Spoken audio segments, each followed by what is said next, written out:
call this meeting of the Board of Education to order and ask that everybody please rise for the Pledge of Allegiance.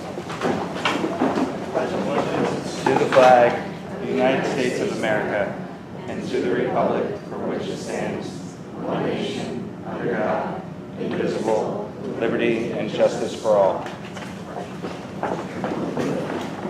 Thank you. Can we have a motion to approve the meeting agenda? Ms. Tayton, is there a second? Dr. Francis, any discussion? All those in favor of approving the meeting agenda? Ms. Mew? 7-0. Thank you. All right, so our first order of business then is Ms. Cherry Rickey welcoming us to the school. Thank you. Good evening, board members, Superintendent Mayo, cabinet members, and members of the community. Now I can welcome you to the International School at Dundee. Here at ISD, the school year has gotten off to a great start in spite of a very warm, uncomfortable first day of school. Thank you, Mr. Mayo, for making the call for an early dismissal that afternoon. Ironically, our air conditioning system was turned on that afternoon after work was completed in installing our new cooling tower. By the next day, some of us were back to wearing sweaters, but overall, enjoying the comfortable temperatures throughout the building. This summer, with no air conditioning, was especially difficult for our custodial crew. I need to give them a tremendous shout out as they endured many days of very uncomfortable heat and humidity and still had the school sparkling clean and ready to greet our staff and students. Our current enrollment is 370 students. During the summer, we registered and welcomed 37 new students in grades 1 through 5. 13 students in that group of 37 represented new magnet students who were offered spots to our school. In kindergarten, we offered 24 spots, including 8 that went to siblings who have first priority from the wait list. In total, we had 142 magnet school applicants for the 18-19 school year. Our school plans this year include building and continuing the work toward achieving the academic, personal, and interpersonal goals outlined in the district's strategic plan. During the 17-18 school year, faculty meetings and school data team meetings were dedicated to defining what personalizing learning looks like through its 3 elements and how it can enhance each student's achievement. We also had a team participate in the district's pilot program of personalizing math instruction. This grade 3 team participated in considerable professional learning, met regularly with our coaches, created and implemented playlists which promoted student choice and facilitated student agency, and availed themselves of other learning opportunities. The team also shared their experiences with the rest of the staff at faculty meetings held throughout the year. This year, we look forward to strengthening our instructional program as a staff by focusing on one element of personalizing learning, partners in learning. This will be done in conjunction with a professional learning committee we have established, who will participate in training provided by the district and who will then turnkey the training for the rest of the staff. Our goal this year as a staff is to become an even more effective professional learning community. Last Wednesday afternoon, Mr. Matejk and I joined the different grade level team meetings and observed a variety of focused activities the teachers were engaged in. In grade 5, the team was analyzing our SBA results in conjunction with our most recent STAR results. The grade 3 teachers were sharing and conferring with the grade 4 teachers on the specific teaching and learning strategies they employed under the umbrella of personalizing learning and highlighting the ones which yielded the best results. Other grade levels were reviewing information gathered from student inventories while reviewing possible options and establishing their own professional goals, all based on the needs of their students. By all accounts, it appeared to be a successful launching of an effective professional learning community. This year, we're also looking forward to a full implementation by all classroom teachers of the Second Steps Social Emotional Learning Program by having them embed aspects of the program across various disciplines, as well as fully embedding it into 2 specific instructional units. Last year, several teachers implemented the program, while others explored components of the program. As they familiarized themselves with the program, they found that it worked well in concert with the IB learner profiles, an integral component of the IB program. In closing, I want to acknowledge the 2015 Grade 5 class who commissioned this beautiful mural behind you and gifted it to our cafe through their own fundraising efforts. The students had a collective vision for the mural, which included having it reflect some of their favorite books and characters, along with some famous Greenwich landmarks. Last Sunday, it was unveiled to our school community and received with great applause and appreciation. We are very proud of it and of the students. If you have a chance after your meeting, look closely and see the many book titles it reflects and the special Greenwich locations you can find. I hope you have a productive meeting tonight and throughout the year, and I wish all of you a very successful school year. Thank you. Thank you very much. Sounds like you'll be busy, and I noted Putnam's Cottage right there. Good for you. All right, next up is our public hearing. First speakers would be the GHS student government.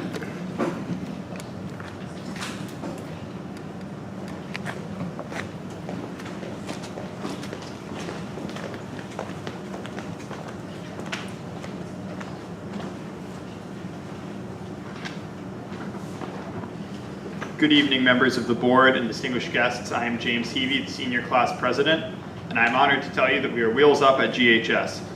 We've gotten our first few weeks of school under our belt, and so far everything's running smoothly, from classes to extracurriculars and teams, like the cross-country team Alex and I are both on. A little bit shaky with our first 2 meets, but we're getting there. But overall, we're having everything working real well. As a preface, before Alex and I go into some topics for tonight, I figured that it would serve everyone if we explained the types of meetings that student government has very briefly. There are 3 main types that we have. The first one being the dinner meetings. We hold these monthly, and it's all of the students of XCOM as well as our student government advisor. At these meetings, we discuss general topics to make sure that all of student government is on one page moving forward towards similar agendas so we can get the most done in the time that we have. The second type of meeting we have is also held monthly, and it's the lunch meeting. At this meeting, we get to meet with all the members of the executive committee XCOM, as well as the superintendent, the headmaster, the assistant headmaster, and typically a liaison from the Board of Education. This offers us an opportunity to discuss initiatives that reach beyond the school or beyond the scope that we can operate at the school. This provides us an opportunity to share what our constituents bring to us. The final type of meeting, and personally my favorite, is the mass meeting. This is where we get all the representatives from all the grades and the executive committee in one place, and we get to break down the topics that we've been talking about, or that you hear in the class corridor or in the student center. What everyone's talking about, you get to hear what we can figure we can do about it. And that's where all the ideas come together, and that's where we get to kind of make our say.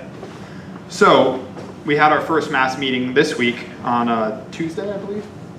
And a lot of topics were up as far as the beginning of the year, one of our busiest times. The first one was homecoming, which we're all looking forward to. It's next month. It's Halloween weekend, October 26 and 27, and the week preceding that. We were discussing different ideas as far as getting the school involved and how we could get more people to the dance, because the issue with the dance is that nobody goes because nobody goes.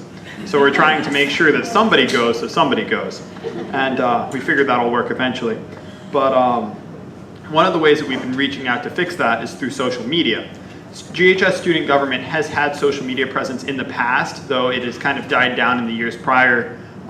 So we figured, what's a better way to get information to everyone like that when everyone's got a square in their pocket that'll tell them exactly what we're saying? So we're reactivating the GHS social media accounts, following the same guidelines that were laid out for the previous student government administrations, and using it as a network to reach out to all the students at GHS and try and get information out there in a format that they're easily able to accept. Social media was a very big topic at the mass meeting, and we concluded the meeting with a selfie. It looked pretty good, but my eyes were closed, and of course that's front row. So, and the last topic that we discussed at the mass meeting was the opportunity block. which has everyone at GHS really talking because it's slightly different than what we did last year. And any change stands out. There was a lot of positive response as far as being able to work with teachers and coordinate time and get other stuff in. However, there were some concerns that were brought up as far as timing and availability of different activities, as well as student choice. I'm going to leave opportunity block for my fellow president here, and thank you for your time.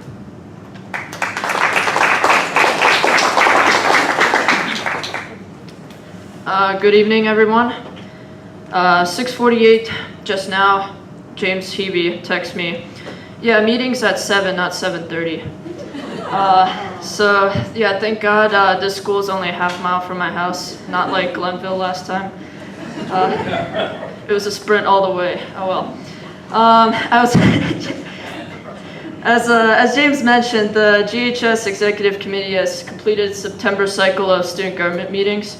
I had the pleasure of leading the freshman representatives in a breakout group at our mass meeting 2 days ago. They were numerous and passionate and had absolutely no qualms about getting up and voicing, oh look, it didn't print, okay. About voicing their opinions early on. And so, yeah, the freshmen don't have a class president yet. The election is this week. And so what I told them is that they're in an interesting position. And given that they're so active and all, is that they're going to be the first GHS students that are, going to go through high school without ever experiencing a schedule with that opportunity block. And so I told them to take advantage of it, absorb it and, make yourself heard, because your voice is important in this. You're the one. I did the math actually. They're going to spend 15 days in opportunity block by the time they graduate. And so they want to, spend that time as wisely as possible to the greatest benefit that it is to them, to the school community, everything overall. So we will be very diligent in listening to all of the grades inputs this year at student government. Going off that, I appreciate the board's and administrators' efforts so far engaging student opinion on this new schedule change. Our meetings have been very successful, the lunch meetings, the dinner meetings, and I encourage this practice in the future beyond just the surveys, work, because the students do have a lot to say, and this was evident at our mass meetings. Probably the biggest complaint we had was about the unplugged option. Kids are going to have to read for 30 minutes, a daunting proposition, insert millennial joke here. But yeah, so it's, again, we've had a lot of positive feedback. A lot of kids have been able to meet their teachers, use that time wisely, get on top of work. It's helped them with sports, getting out of meets. James and I can attest to that. So I encourage the board to continue this great work, and student government will continue to do everything in its power to facilitate these connections that will ultimately, make GHS into the kind of GHS we want it to be. Thank you. Thank you, gentlemen. Go home, study. The next speaker is the PTA Council. It's for the first time here. It's new, Carol.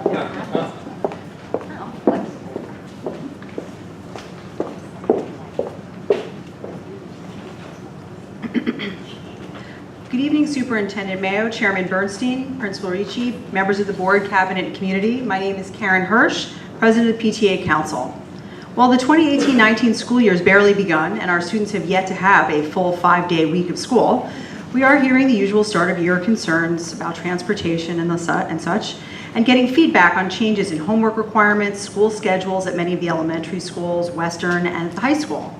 Some of these issues will resolve given time, but others will need your attention as they impact student academics and social and emotional growth. Last month I spoke about the importance of building social capital, and Council again thanks the board for working to build theirs by setting annual board goals and holding workshops and retreats to focus on curriculum, academic successes, and budget wants versus needs.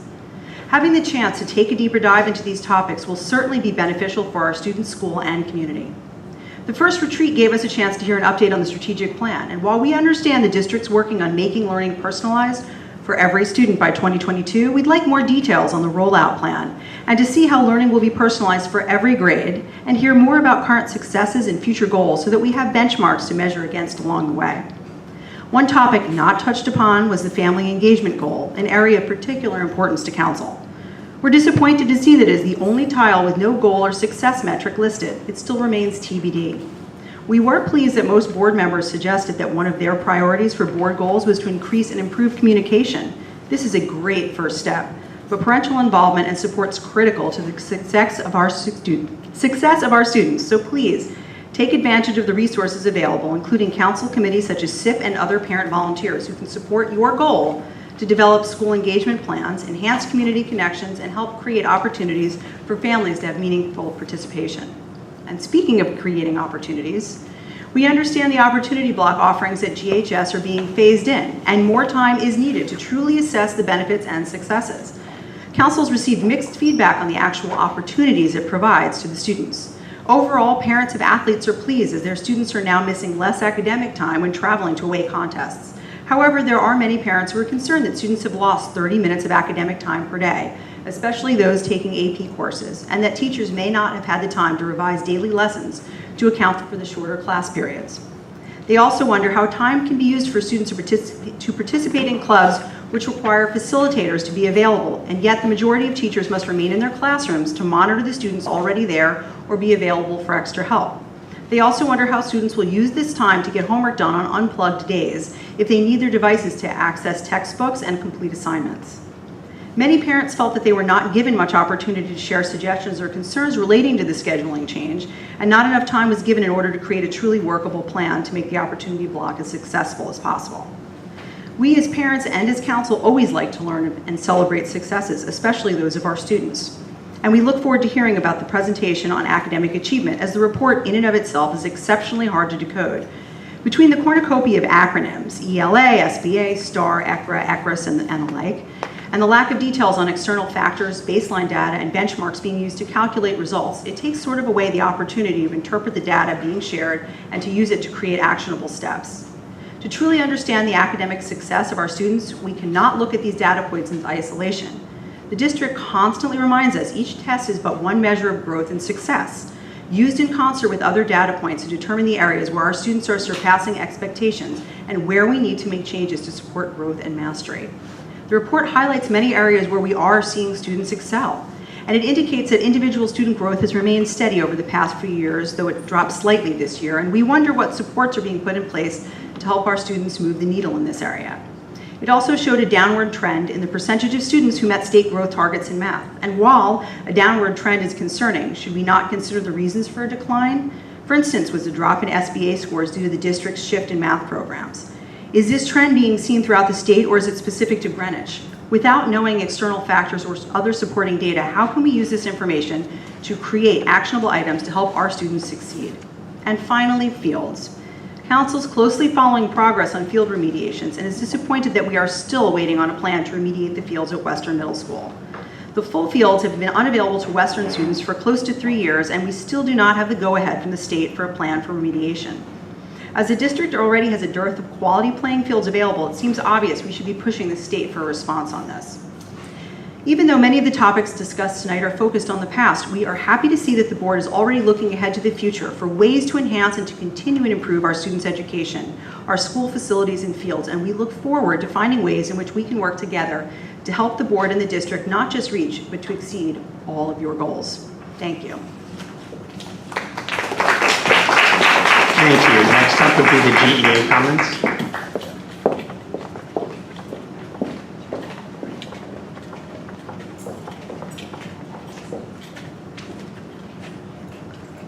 Guess I'm a creature of habit.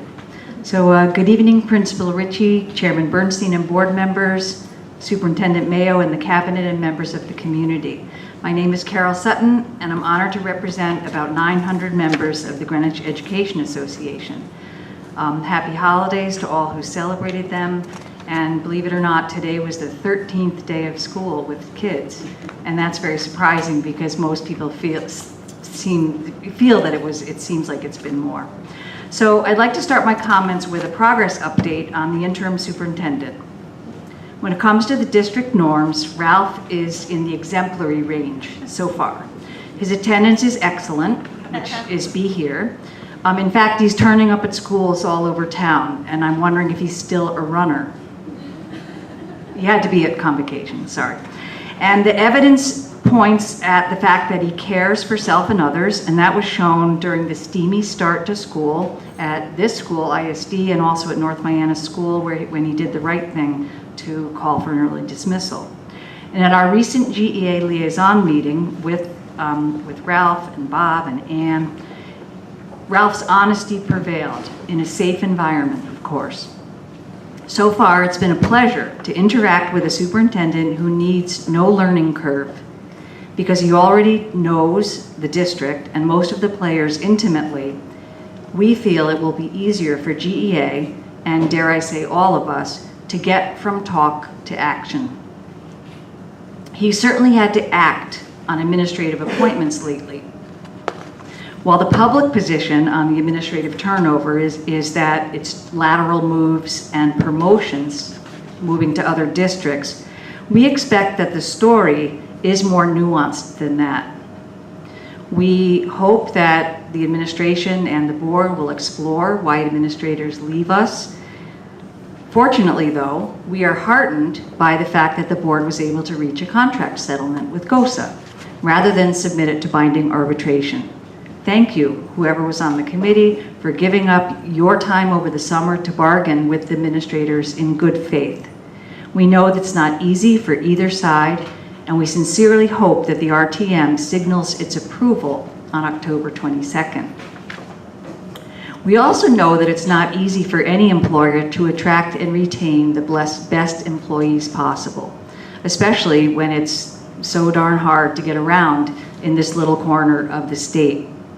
That's why the tuition program for town employees is so important.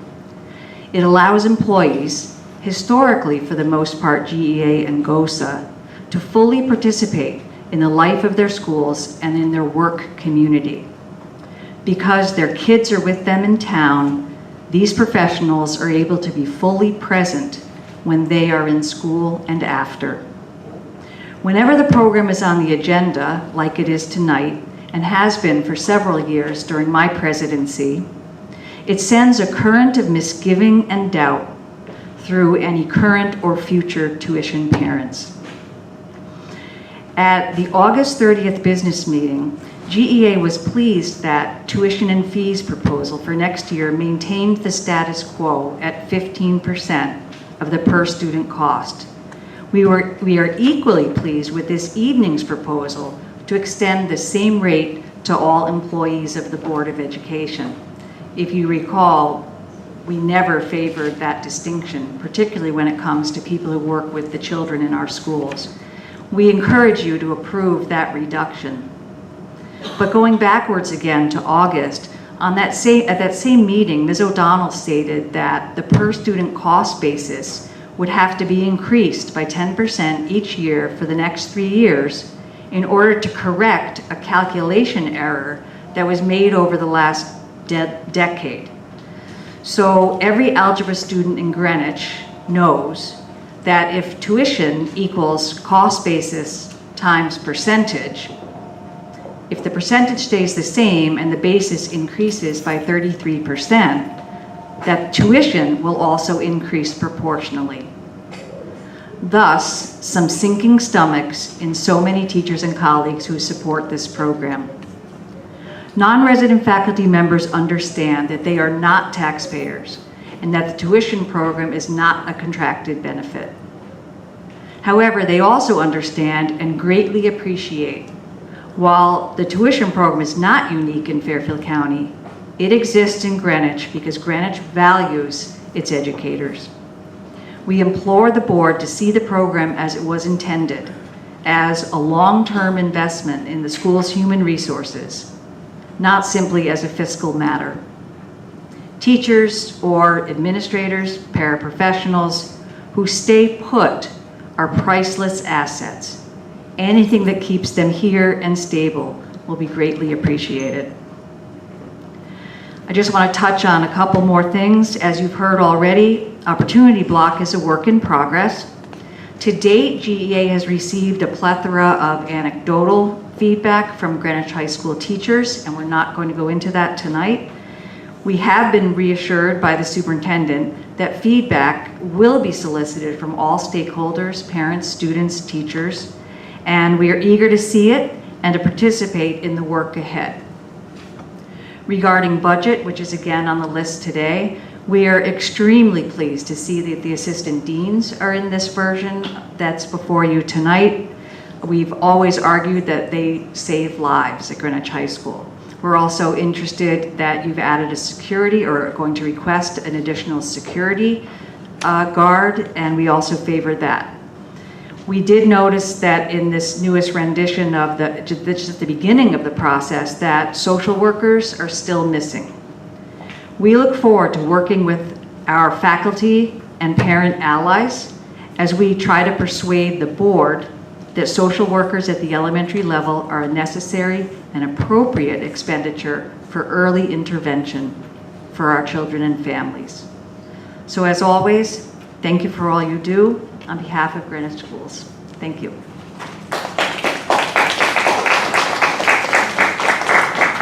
Thank you. So next up is our community comments. We have 5 speakers signed up. Each speaker gets 3 minutes.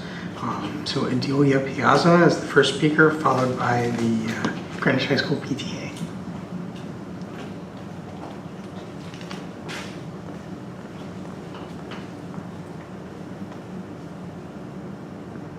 Hi, good evening to the board and Superintendent Mayo. My name is Adelia Piazza. I'm a mother of 2 girls, one currently a 6th grader at Eastern and the other a 3rd grader at North Mianus. I know at this point everyone is aware of the heat issues that we are facing at North Mianus as a result of the delayed delivery of the replacement air conditioning units. Several members of the Board of Ed who are here have visited NMS and are aware of the hot air in the building is suffocating, and fans are not a solution. They are noisy and they blow more hot air. But the reason I'm here is not actually about the air conditioning units that I know are coming to be installed before October 15th.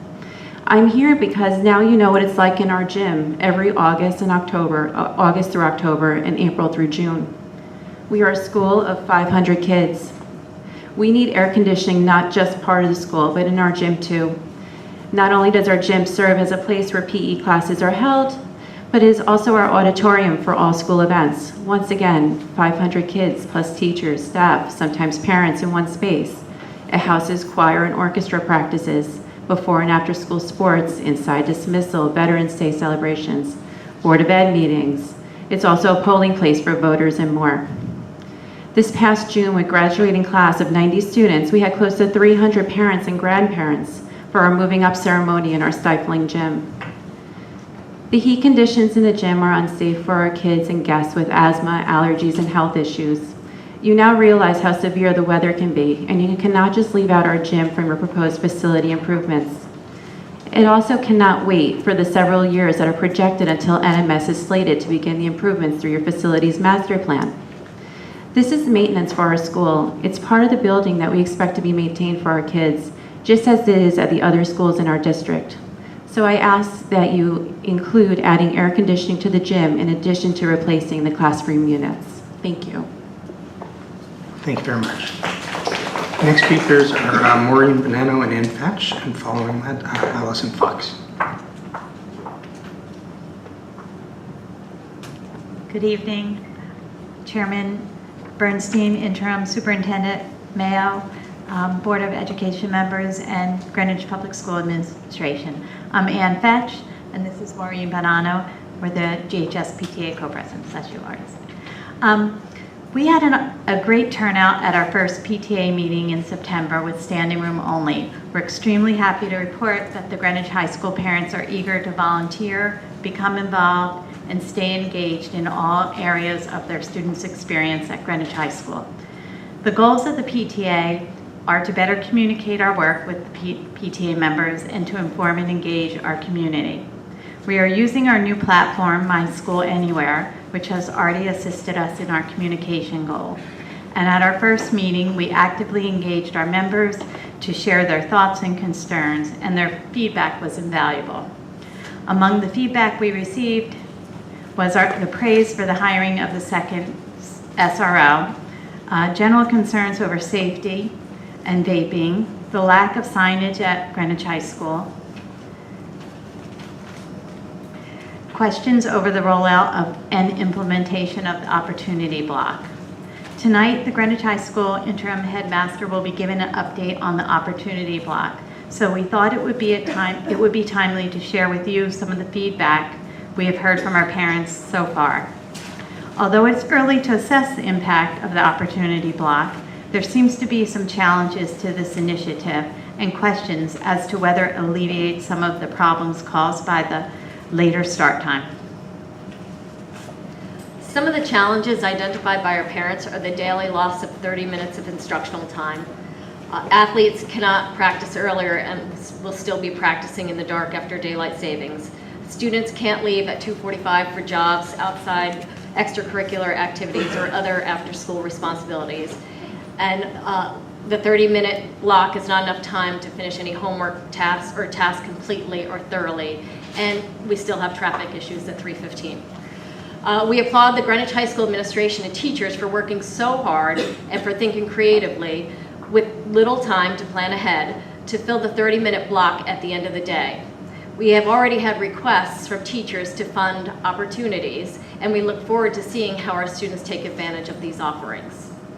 Although we wish we had the chance to discuss this new initiative with our parent body in May prior to the Board of Ed vote, we appreciate this opportunity to share invaluable feedback from our members now. While we understand that it may be premature to draw any conclusions about opportunity block, we hope that you will listen to our parents' concerns and include our parent community in ongoing discussions. Thank you for your support of the Greenwich High School PTA. Thank you. All right, so the next speaker is Allison Fox, followed by Mary Kay McGowan.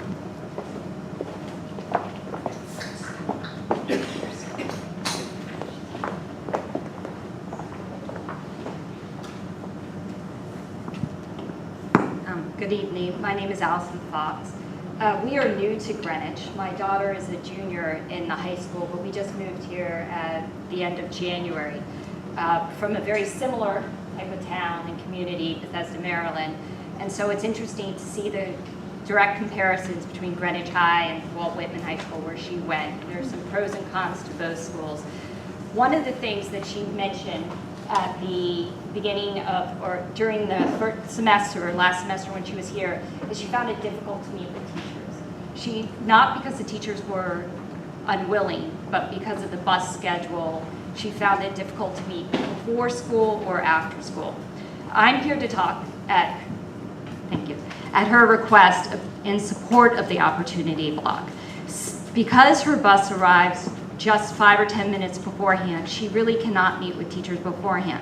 So she has used the opportunity block to a great extent this year. She has used it to meet teachers, and in fact, she met one just 2 days ago who's running a club, who's helping with the club, who said she's met more students in this past month than she met all last year that have come to meet with her.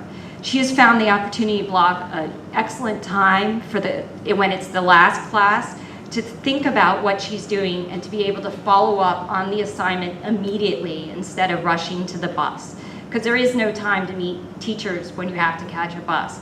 She's also found that she's able to make an appointment the day before she knows to meet a teacher and do it during the opportunity block.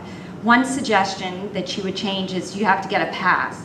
And sometimes it's difficult to secure the pass in order to use it during the opportunity block. So I know I only have a few minutes, so I just want to say that overall, I'm sure there are many improvements that could be done, but she does also have a rigorous schedule, I would say, and several AP classes, and she has found that using that 5 minutes has not impacted her learning, and she hasn't heard that feedback from her teachers because I've asked her. The only other thing she brought up before I came over here is the new rule about not using electronics. She said that most of her homework is online, and she actually uses those 30 minutes to either meet with teachers or to do work, and she finds that 30 minutes actually makes a dent in her homework schedule. So, and provides her time to do a job and to go to her sports for her practice. So I'm just wanting 30 seconds. I just wanted to say that she finds that the opportunity block has been a good addition, and she strongly supports it, and I would support keeping it, even though I think everybody agrees there need to be some adjustments. Thank you. Thank you. The next speaker is Mary Kay McGowan, followed by Ann Veranos.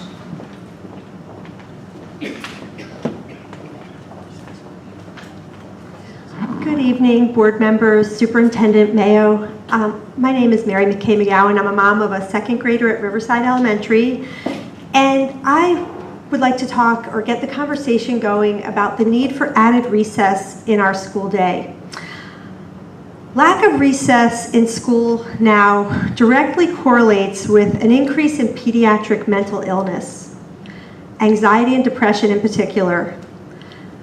There's research that shows blood cortisol levels taken from children in America today are actually higher than blood cortisol levels that were taken from children in Germany, in Berlin, and London, while those cities were being bombed during World War II.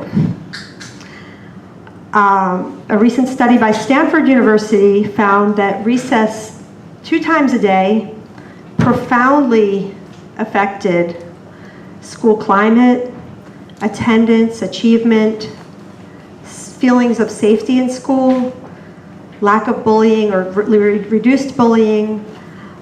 There's just a mountain of research. The American Academy of Pediatrics advocates for more play.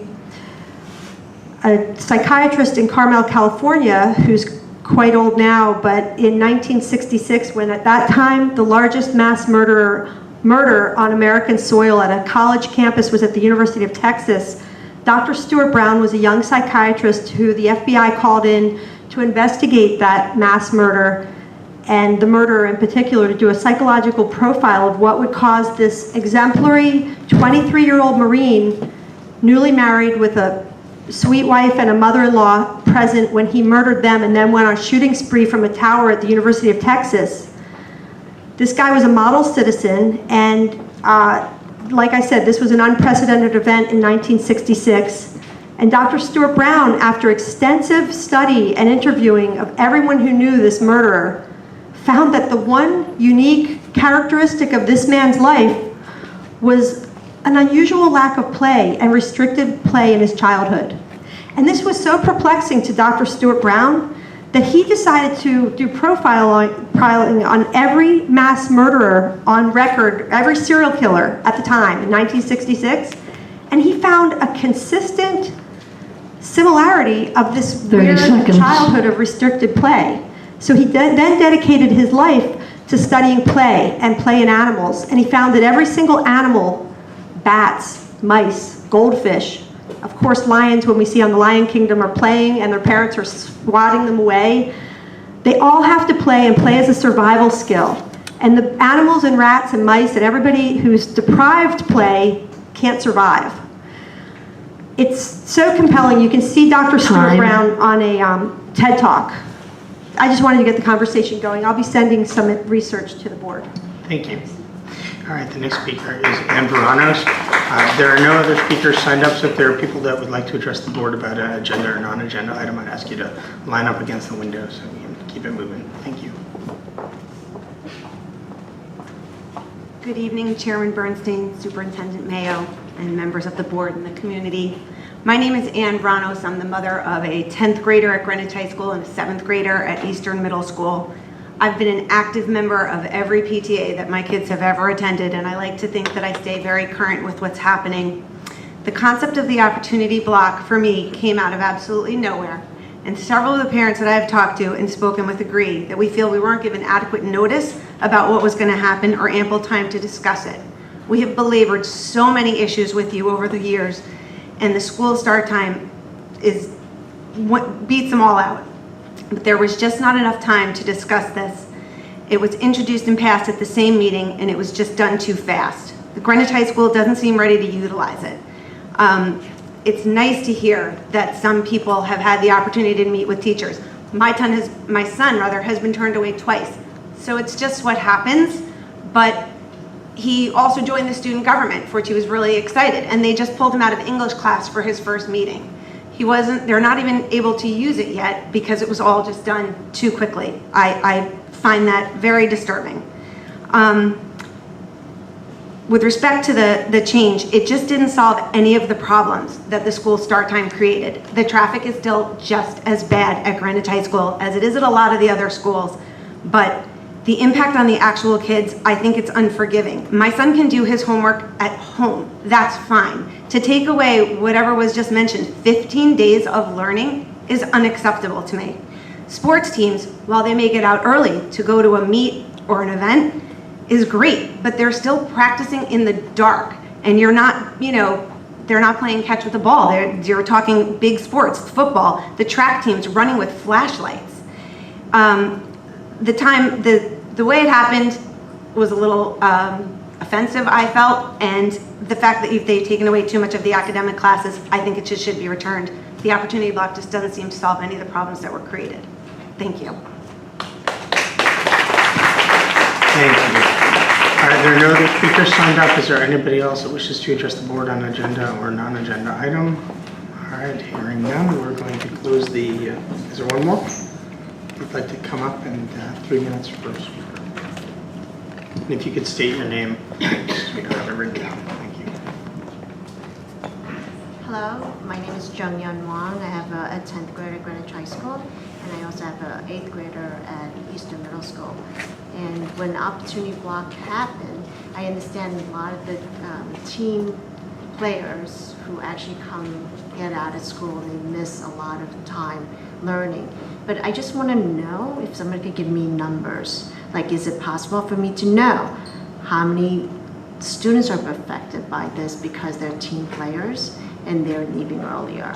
And I'd like to know how many AP classes students are in those AP classes who are losing 15 hours of study, or honors classes. Those are the questions I would like to know, because we don't have any facts like that. Thank you. Thank you.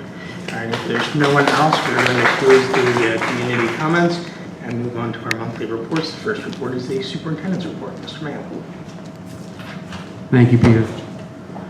Prior to tonight's meeting, we attended a presentation by members of the Greenwich Prevention Council, highlighting the results of the town-wide developmental asset survey. The survey was completed by students from most of the secondary schools in the town of Greenwich. The goal of the survey was to develop a comprehensive picture of the asset and risk behaviors, attitudes, and beliefs of the middle and high school age students in the town of Greenwich. In large part, the results of the survey reflected the discussions that have been occurring in the Prevention Council over the past year or so. While there don't appear to be any surprises, the survey confirms some of our big ideas. E-cigarettes are becoming more popular and problematic at both the middle and high school levels.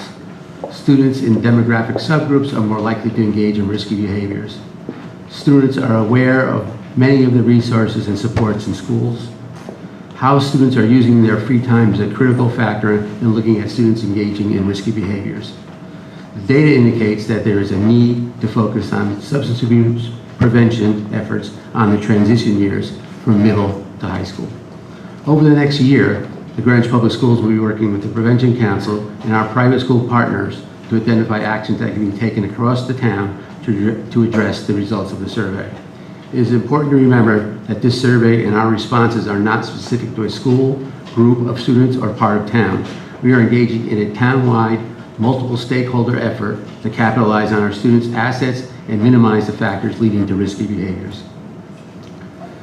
It's hard to believe, but I have been in our schools on multiple occasions, even though this is only the 13th day of school. And as I just said to Peter, it seems like more. It is remarkable, though, how quickly our students and teachers have gotten back into their routines and how much of teaching and learning has taken place over a short period of time. Special thanks go out to the staff of North Miami School who have managed to maintain their professionalism under some adverse conditions at the beginning of the school year. The parents and students must also be commended for their ability to work with the district in finding solutions to the hot weather at the beginning of the school year. I would also like to thank Dan Watson and our facilities crew for giving up part of their Labor Day weekend to help cool down the building. Just an update for the community on Central Middle School. Our consultants for Central Middle School are Malone and Broom, and they've conducted a feasibility study of Central Middle School's athletic fields, and we are waiting for the results. The study's purpose is to review all possible options for addressing the necessary upgrades at Central Middle School. No decisions have been made. The school district is open to a discussion on either turf or natural grass. No matter what is decided, these fields need to be upgraded so it will be a useful space for the students of Central Middle School both during the day and after school when Central students are engaged in intramurals and interscholastic sports. The BET, in fact, will not release any additional funding for these fields until they have been able to review the feasibility study on the proposed work, so there will be an opportunity for public comment on this project. Fields 6 and 7 at Greenwich High School also seems to be a hot topic around town. The administration is issuing an RFP for design services for turf replacement on fields 6 and 7 at Greenwich High School. During the capital budget process, it was determined by the BET that funding was conditional on using the type of turf that was the same or similar to the turf that was used on Field 1, which is polymer-coated sand. The district would also need concurrence from the Connecticut DEEP and EPA in order to replace the carpet on these two fields.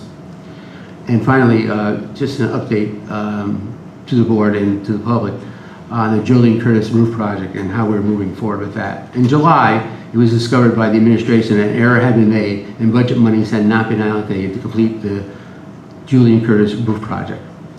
The Board of Education, working with both the BET and the RTM, acted quickly to fund an interim appropriation for this project. The administration is grateful to our town government in supporting the district so we can complete the project prior to the beginning of the school year.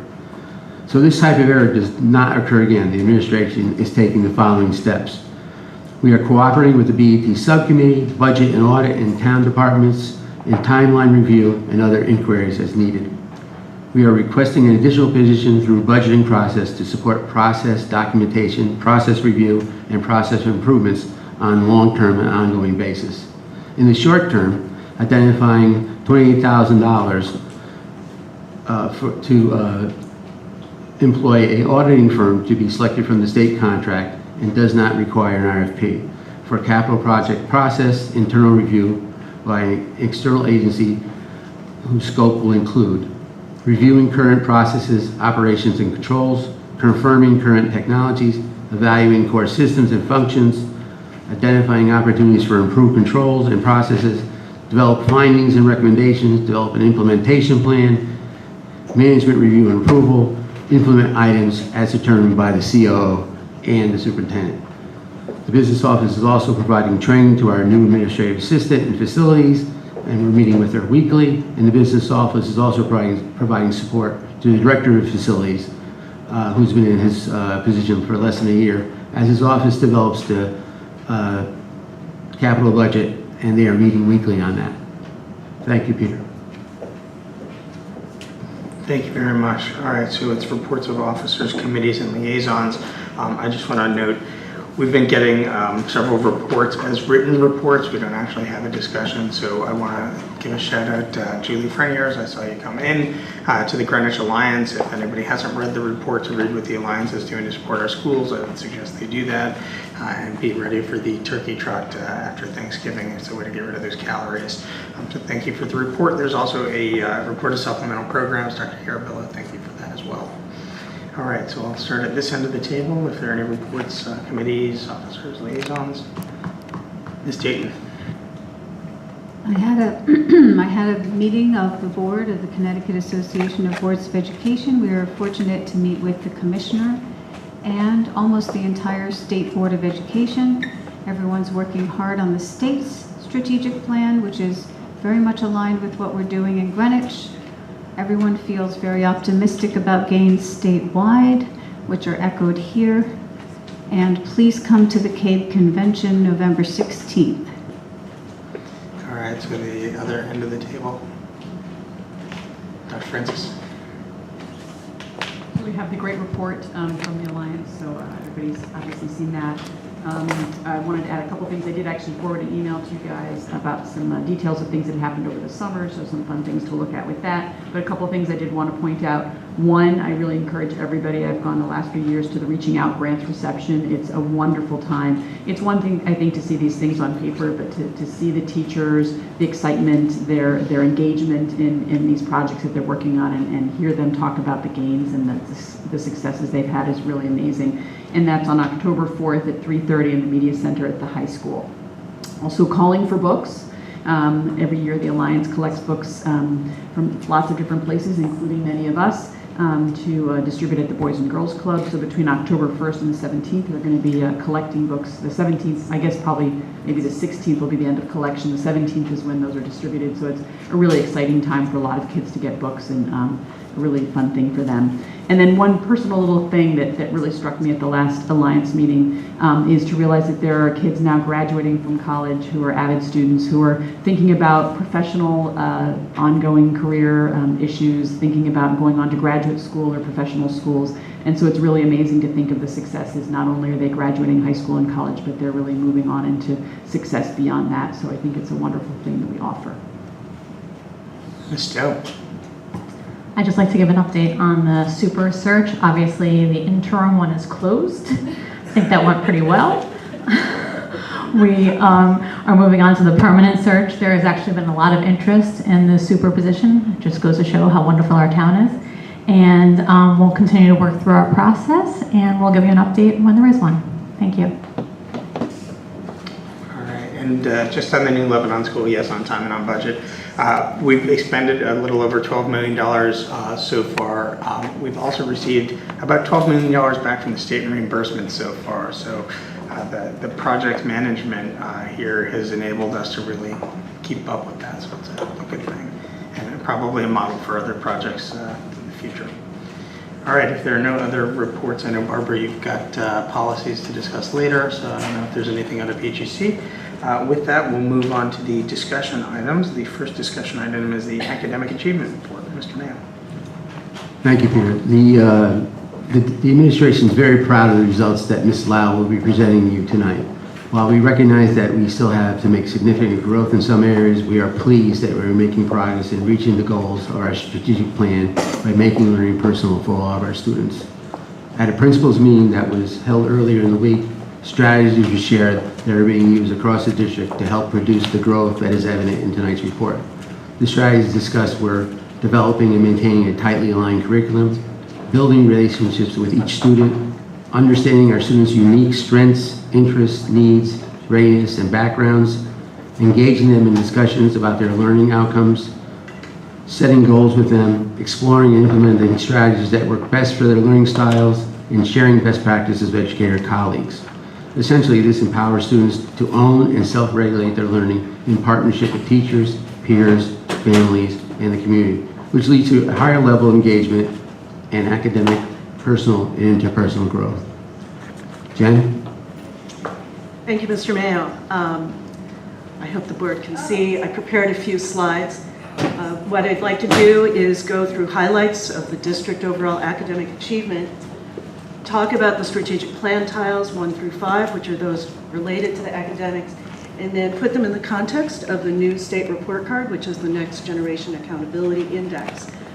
When the board created the strategic plan tiles back at the beginning of our strategic plan, the state had no index, no indicators related to growth.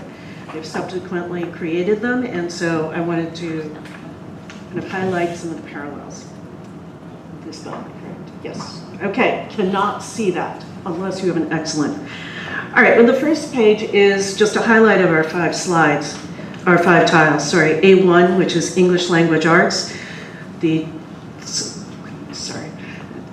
have increased in our state ranking on SBA to 86th, and in the SAT, we've increased to 88th. That's from 77th the prior year, so a nice increase in ELA.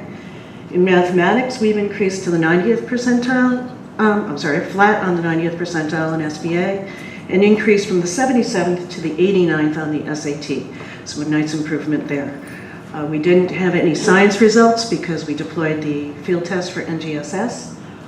On individual student growth, tile A4, we had 82% of our students achieve growth, and I will Since we have new board members, I'm going to take a few slides to kind of level set everybody in terms of explaining that ECRA growth model.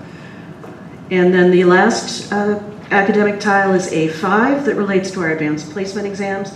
We had a resounding 94% of exams come in at a score of 3, 4, or 5. And I believe that there was a board inquiry about the specifics on those different levels, which I'll provide later on the slide. All right, so going to tile A1 and 2. Those tiles specifically address our state ranking, and that's based on our proficiency. So how many students on the SBA? Mr. Shea? No, go ahead. Okay, sorry. How many students, what percentage of them on the SBA grades 3 through 8 achieved proficiency levels as determined by the state? And those proficiency numbers, which Why don't we let her get through the slides and then we can do it at the end? Yeah. Yeah, I will get through the slides as quickly as possible. Yes.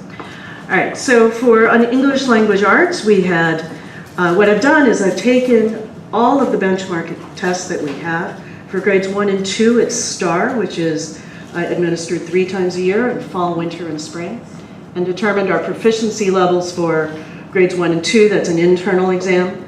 SVA is the state exam, and then SAT. And then I broke it out between all students and high needs. The reason why I broke it out between all students and high needs is because that is a parallel to the state report card. They specifically look at proficiency for all of our students and proficiency specifically for high needs students. So they get equal weight, all students and high needs. As you can see, on our primary grades, grades 1 and 2, went from 77.6 to 76.3% in proficiency. I consider that flat given the age level and the specific exam. Grades 3 through 8, we have the SBA. We improved there to 78%. And then the SAT, we also improved to 86.3. You can see that in the bottom table, which is the high needs students, we also increased across the board on STAR, SBA, and SAT. That's important for us on the state report card because they do explicitly give us points for our performance on the high needs students. Math, we also improved across the board. You can see the right column, which is 2018, is all green, which indicates an improvement over 2017 in all of those categories. So in primary grades, increase in proficiency, SBA increase in proficiency, SAT increase in proficiency in both all students and high needs. All right. Actually, do you want to take questions on growth now? Or do you want me to keep going? Why don't we keep going? Keep going, okay. So with respect to growth, tile A4 is related to our ECRA model, and the goal is 90%. As you recall, we had 82% this year, and the second measure that we have for growth is the Connecticut State Report Card. There are 2 very distinct frameworks. They answer 2 different questions. The ECRA model, which is our strategic tile, says, how did I perform relative to myself and other students in GPS? The state growth model says, how much growth do I need in order to achieve benchmark within 5 years? So one has a specific target and one is, how did I do relative to myself last year? I'm going to start with the state model because I think it's a little more straightforward. Oh, there we go. Okay. So what the state does is it says, how much growth do I need, assuming I'm at the under proficiency, do I need under the most extreme case to reach benchmark within 5 years? I tried to create a simple graphic. Stay with me. If have the United States is 3,000 miles wide. Let's say that benchmark is in California, clearly illustrated by the green arrow of benchmark California, and there's 3,000 miles. And I have 5 years to get there, 5 days to get there. We can say that I should roughly travel 600 miles each day, right? Straightforward. Okay.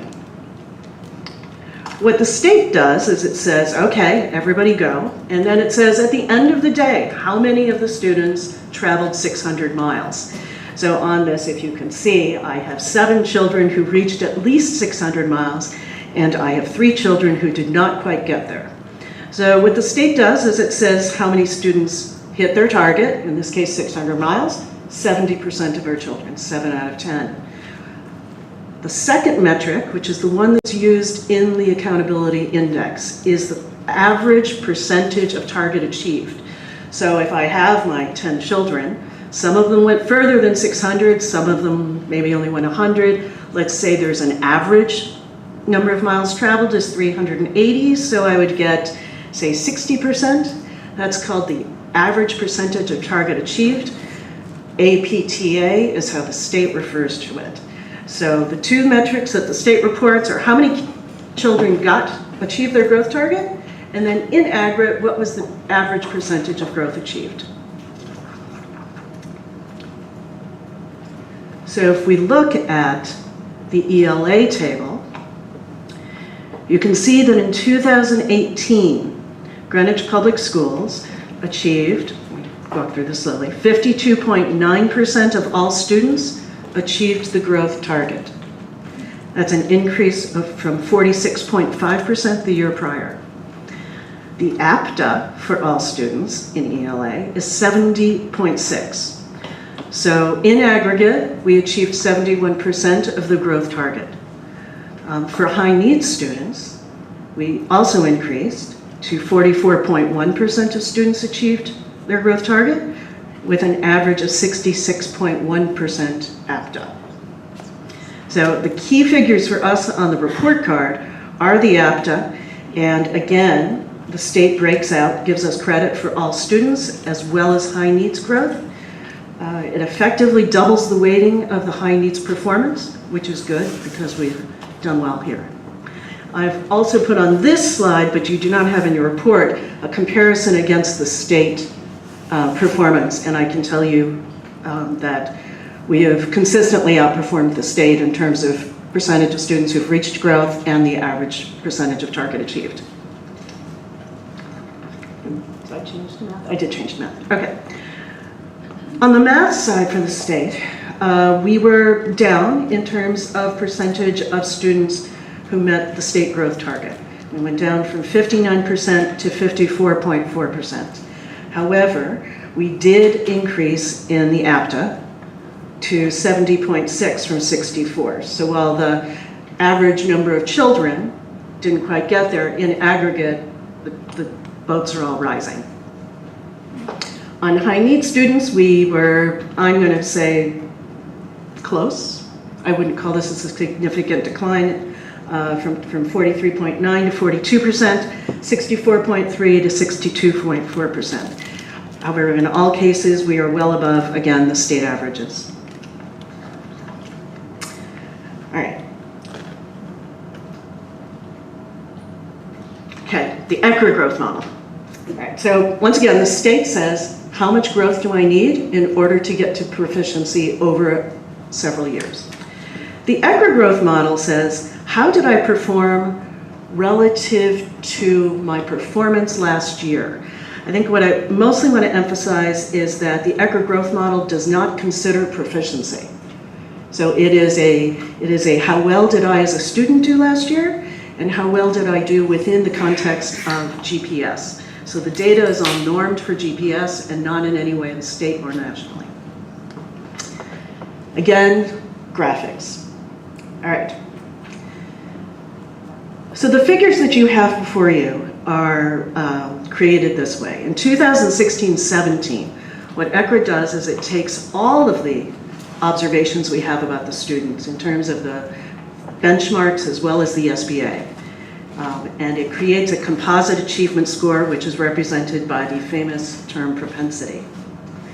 They take the 2016-17 data, and then they use that to create this propensity figure and a projection of where each child will be on each of the individual exams in the year 2018.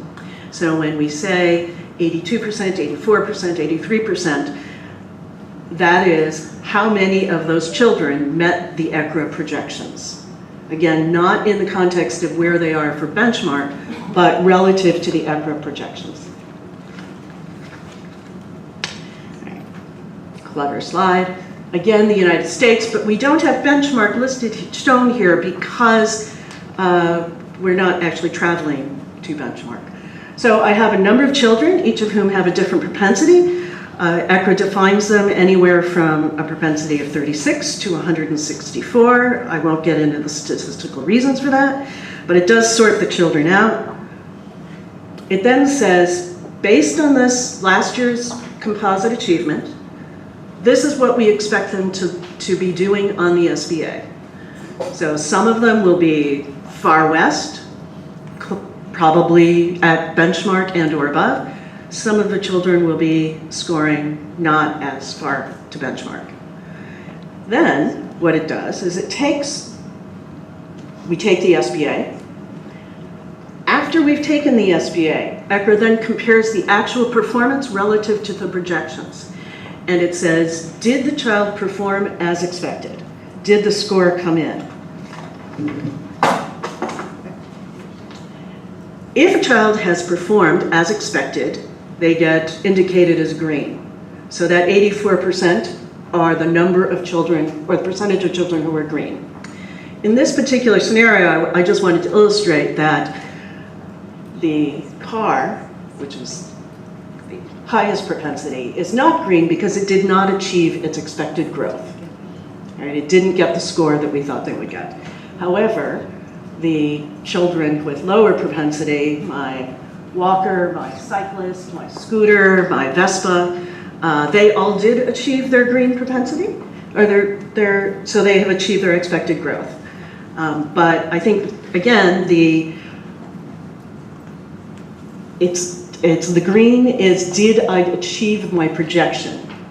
So it is entirely possible to have achieved your goal, but not advanced towards proficiency. All right, in this context, we can then look at these statistics and know that in aggregate, 84% is our expected number. So a deviation from 84% would indicate less than optimal performance in aggregate for the students. And a figure higher than 84% would be exceptional. I would say that if you assumed a normal distribution, and I'm trying very hard to stay away from statistics classes, but a normal distribution, we should have about 84% who meet or exceed their projections.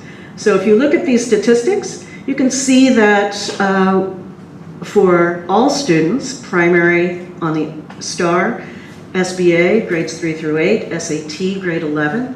So for ELA, we were slightly down on all of those, but close to that 83, 84%. For high needs students, we did have some improvement in the primary as well as on the SAT. SBA was down slightly. I think the only point that you would flag on this is that the 77% is a deviation from the 84. So what we would imply from that is that perhaps those primary grade students are not growing as fast as implied given the model.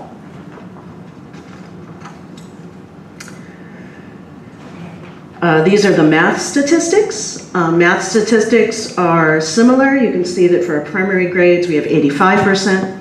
Apologies. Our SBA number is 79%. And our SAT is at 89%. So again, 84 is our benchmark, plus or minus areas of strength and weakness. And then again, our performance on the high needs. You can see that for the primary grades and for SAT, we did have improvements in percentage of students advancing over 2017.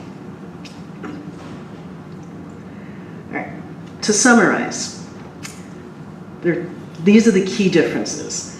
The state growth metric sets an actual goal for the student with an eye towards proficiency. It's based on the student's prior year SBA, One limitation is that the child must have taken the SBA in the prior year in order to have calculated a growth. So there is no growth standard established for third graders because they didn't take the SBA the prior year. The state growth metric allows us to benchmark both against other districts and across the state. As you can see, I can provide state numbers, state averages, and relative standing in the state. It does only give growth goals for grades 4 and 8. One thing that is helpful is that the goals are publicly posted. There's a very clear grid, transparent. The public can all see them and interpret. The ECRA model projects expected performance, again, not relative to benchmark. One of the strengths is that it's based on multiple observations of a student. It's their personal history. It's not one high stakes exam you're going to make or break based on whether you score a 201 or 202 or a 200. We do have to have information on the child throughout the course of the year. So if the student is new to the district or even came in for a partial year in the year before, we can't calculate a growth projection on them. It is normed within GPS, so it's not possible to do state comparisons, but we can compare populations within GPS. It does give us growth projections for grades 1 through 8, as well as 11, including, so we have primary grade growth statistics as well as for the SAT. However, compared to the state, which is a straightforward grid that says if you scored X, you need to score 77 points this year. The ECRA, as you can see, is slightly more complex, and it's proprietary, so we can't do comparisons across the state. The last tile that we can address is tile A5, which is our AP results, and I'm just going to connect that with two of the Next Gen index, the CCR index, and the On Track for Graduation.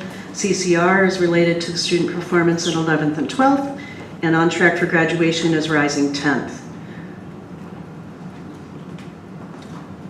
All right.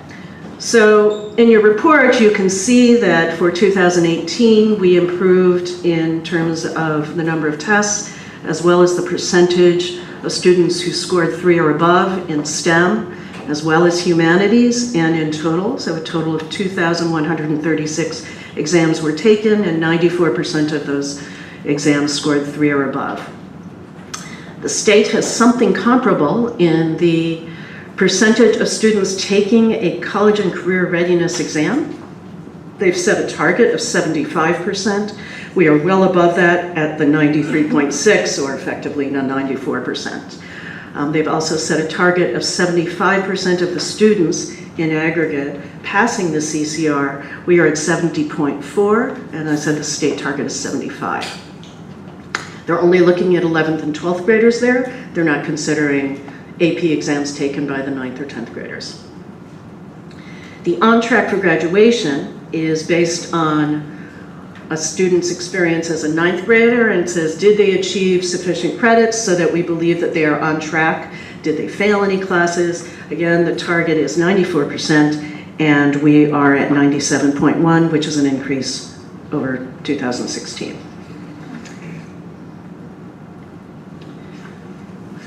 And I believe the board had asked for a breakdown of the individual scores ranging from 5 through 1.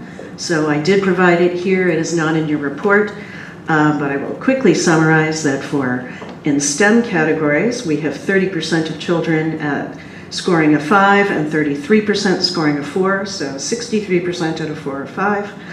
In humanities, we have 42% scoring a 5 and 35% scoring a 4. And in aggregate, we have 42% of exams coming in with a score of 5 and 37% with a score of 4.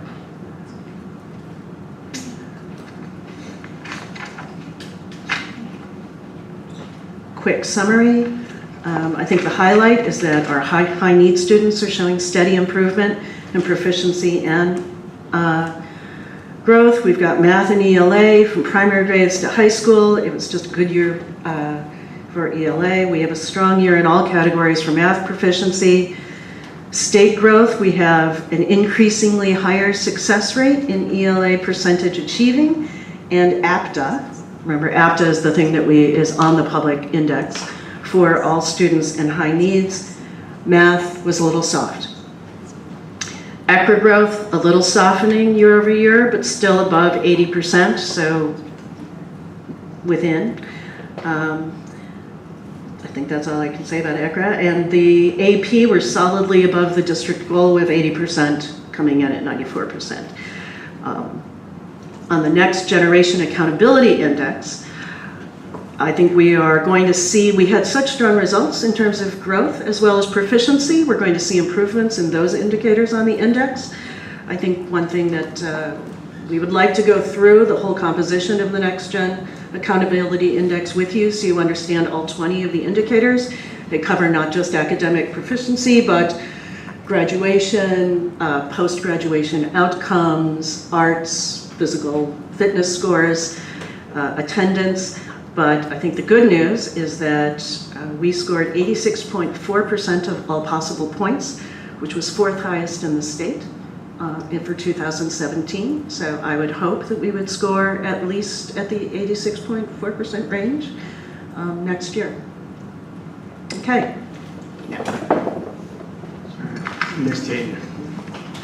I'd like to open with a positive comment about what I consider to be truly stellar results, and I'm surprised that they weren't more clearly highlighted. I consider that Connecticut Day SAT as close as we have to an exit exam leaving our system, and it's a dramatic jump across the board, all Absolutely. categories of students. And if that's one measure of our success as a school system, leaving here, I think they're very well prepared to go on for higher education. Absolutely agree. One of the biggest jumps, I think, was for math in high needs. Last year was 18% and this year is 40%. So I absolutely agree with you that we had some very nice improvements in SAT. Mr. Sheriff. Jan, I have a couple questions because this data,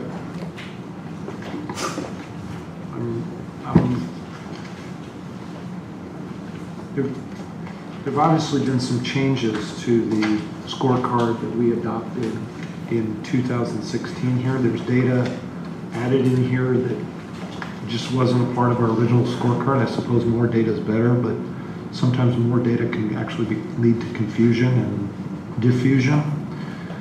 Can you help me understand, let's just take the first one, A1, Tile A1, ELA.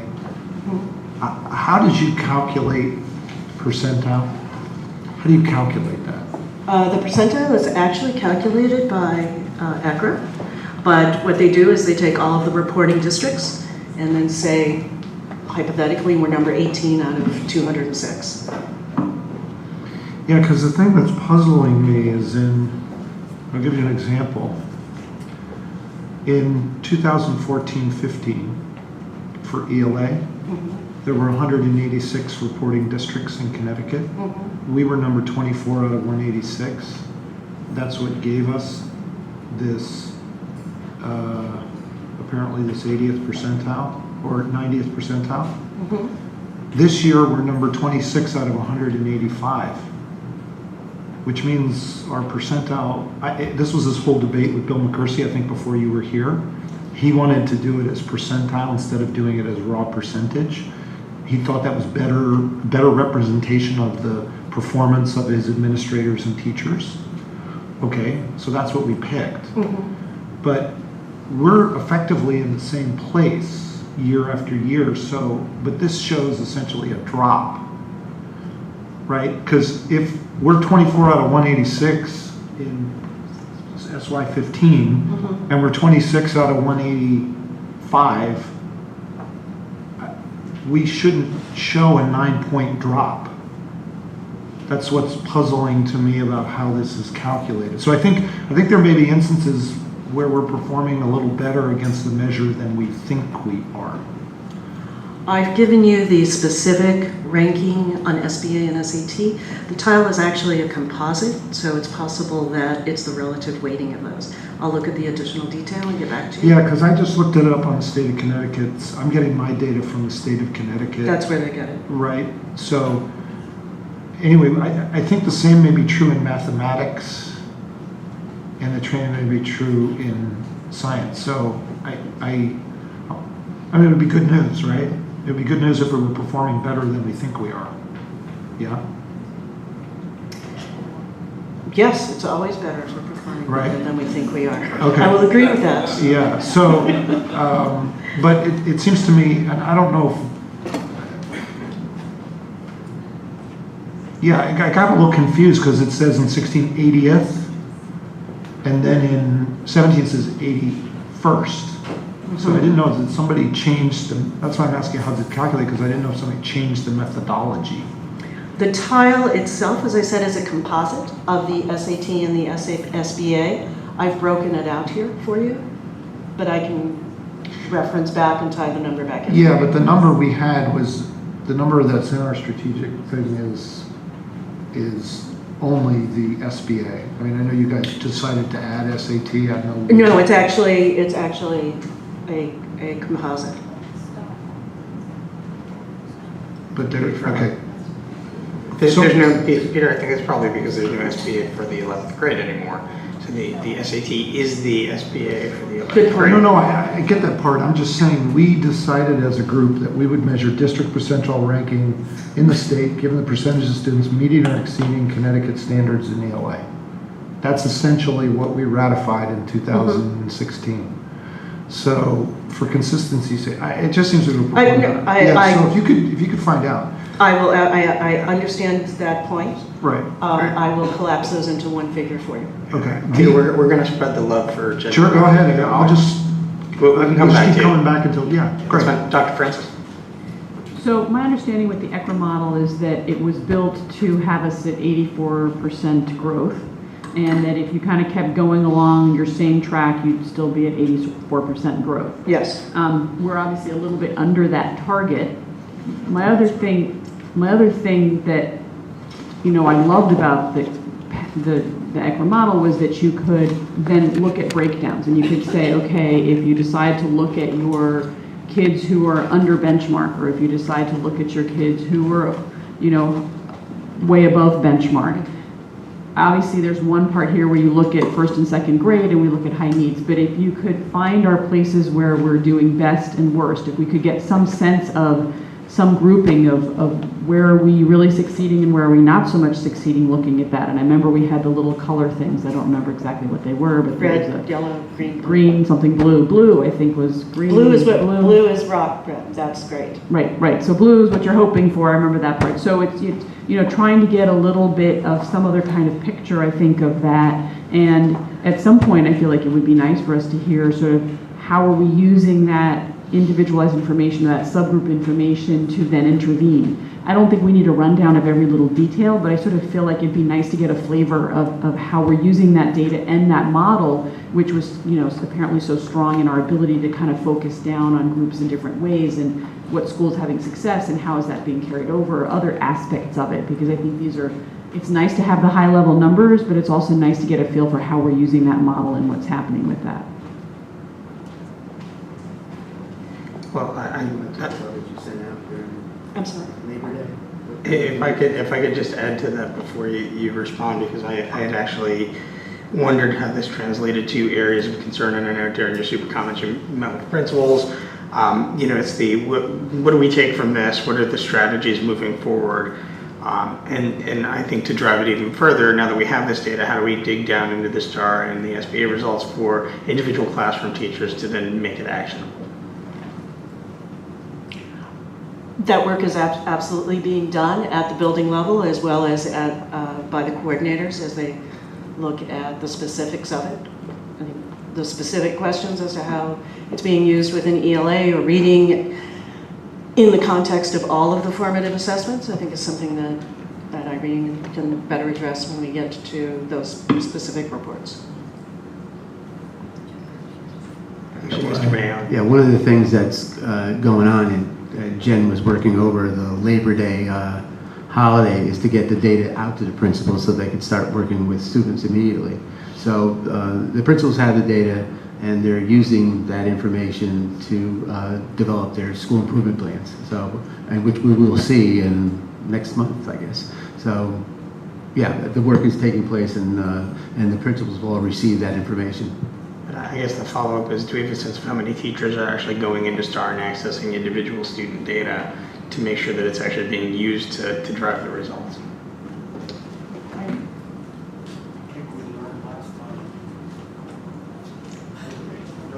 I can tell you that I've met with several of the SDTs both last year and this year to go through their detailed results.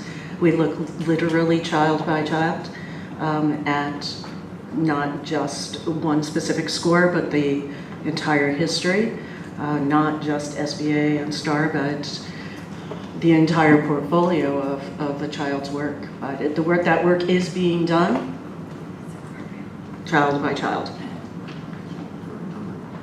Not looking for a number. Ms. Dayton and then Ms. Wilson. I'd like to echo Dr. Francis's comments. I'd like to echo Peter Bernstein's comments. Really important that we drill down to the classroom level. And a question for Irene or Dr. Mayo. How good are our benchmark exams as predictors of these results?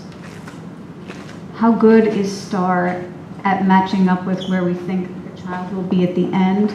How good is whatever benchmark you're using for NGSS in this transition time so that we are prepared for the higher science standards? Is it a good predictor? Is it useful to the teachers? Absolutely. But there is a high correlation. I don't have a microphone.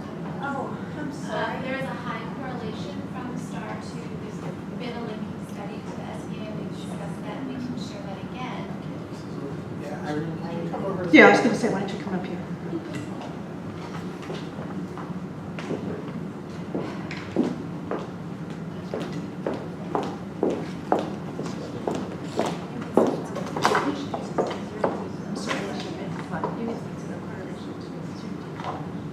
So yes, as we've shared since the very beginning, there's a high correlation of the STAR assessment in predicting the performance, and we spoke to that even in the STEM report and the humanities report, looking at the trajectory, and that if this were to continue, we anticipated that this is where they would perform. And so, and I believe the humanities report, we really did speak to that. As far as teachers getting into the systems, they're anxious for that, so they've already done that prior to the report and even coming back to school. So yes, the Connecticut Assessment Portal provides specific data to the Smarter Balance. We've talked about claims and targets because that's specific to what the students need, that helps inform the instruction. The STAR assessment does that as well, and everything is aligned to the Common Core standards, again, because SBA measures how well we implement those standards and creating those learner experiences. Teachers are engaging, as Terry and Ricky spoke to, in their PLCs right now, the professional learning communities, analyzing that data because it helps inform the learner experiences now that are taking place, as well as the goals they're setting for themselves and for the students. And with every assessment, formative, there's numerous formative assessments that happen in the classroom. They're using that to refine whatever those goals may be and how they're intervening, as we say, with the students. Ms. Olson. Thank you very much. I think I echo the sentiment that there's a lot of good news in here, so thank you for really fleshing it out for us. Jen, I just wanted to ask, I think at the retreat we saw a sample student and a teacher's eye view of mapping that growth. So is there a way that we'd be able to see what that looks like from the educator standpoint? Like you showed us what it would look like you created an imaginary student and showed us what it would look like in terms of, and we saw it would look more like a database, I think, of that person's information. And you said there was a slide we could click on that would actually show their growth, more detail, that person's growth. Is there a way a way to portray that to us at some point? The slides that I showed you were actually the teacher eye view. Right. So I'm not sure. I mean, there was like one more with the most layer. recent update? You're on the right track. You're absolutely on the right track. Reminder of what you were looking at, because that's the crux of the last conversation. Go ahead. Well, we looked through and saw a specific student, and it said this person's scores and his SATs and his number of hours of community service. Right. And then there was also, you could click on the growth icon, or there was a tab that we weren't able to see at that point. Right. And that would show a teacher's or an educator's eye view of that particular student's growth. So I could see as the teacher, here's this person's growth. Are they meeting their, I think it's the APTA, where are they on the APTA with more specifics in terms of ELA and math? So how that teacher could personalize that learning for that particular student. Is there a way we could see? I understand your question. I cannot show that now. Right, no, I know that. Right, but yes, I'm happy. Basically, what the teacher gets is a list of their rostered children. Right. We say, here's your list of children that you have this year, and for each of the exams, they get a raw score and then an arrow with the various colors. Green, blue. Blue is highest. Blue means you've exceeded expectations. Green is you performed on expectations. Yellow is slightly below expectations, and red is just not. So you have those various arrows so that the teacher can just visually quickly screen and say, okay, I see a lot of blue, I'm very happy. I see a lot of red, I'm not. And then they can look and see the specific children. Right, and I guess it's sort of a combination of what Dr. Francis was saying in terms of where do we go, where would an educator go from there in terms of, instead of just blue and green, it'd be interesting to see exactly what it looks like, obviously with, you know, a student you found, you said you see, you know, a stock student, but to be able to see exactly in more detail. What question are you trying to answer, or? Are you asking what additional information? So if I see a child who is red or on a score, how do I drill down to see what the issue is? Is that what you're asking? Right. How would that exactly, I suppose. And I think there was sort of a little tab over on the side when we saw that screen, and it said, you know, there's the picture, here's their community hours, here's their thing, or so forth, and there was like a drill down tab. And that was sort of where you would see the deeper layers in terms of different tests, and you just didn't have an example of what you would see if you clicked on that drill down tab. I'm happy to give you a screenshot of that, but just be aware that the drill down tab gives you the name of the test, the raw score, whether they achieved their growth or not. Right. So that is, all of that is, that's the learner profile.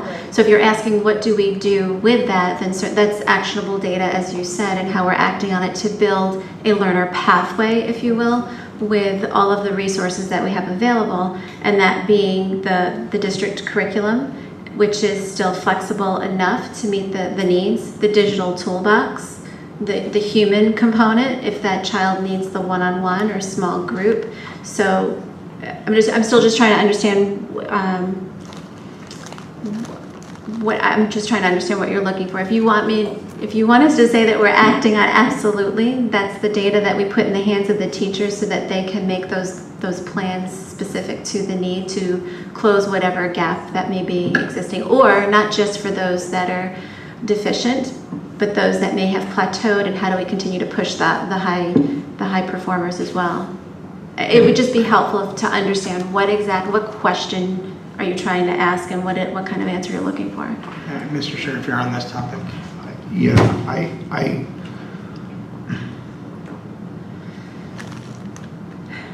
want to give you constructive feedback. Okay.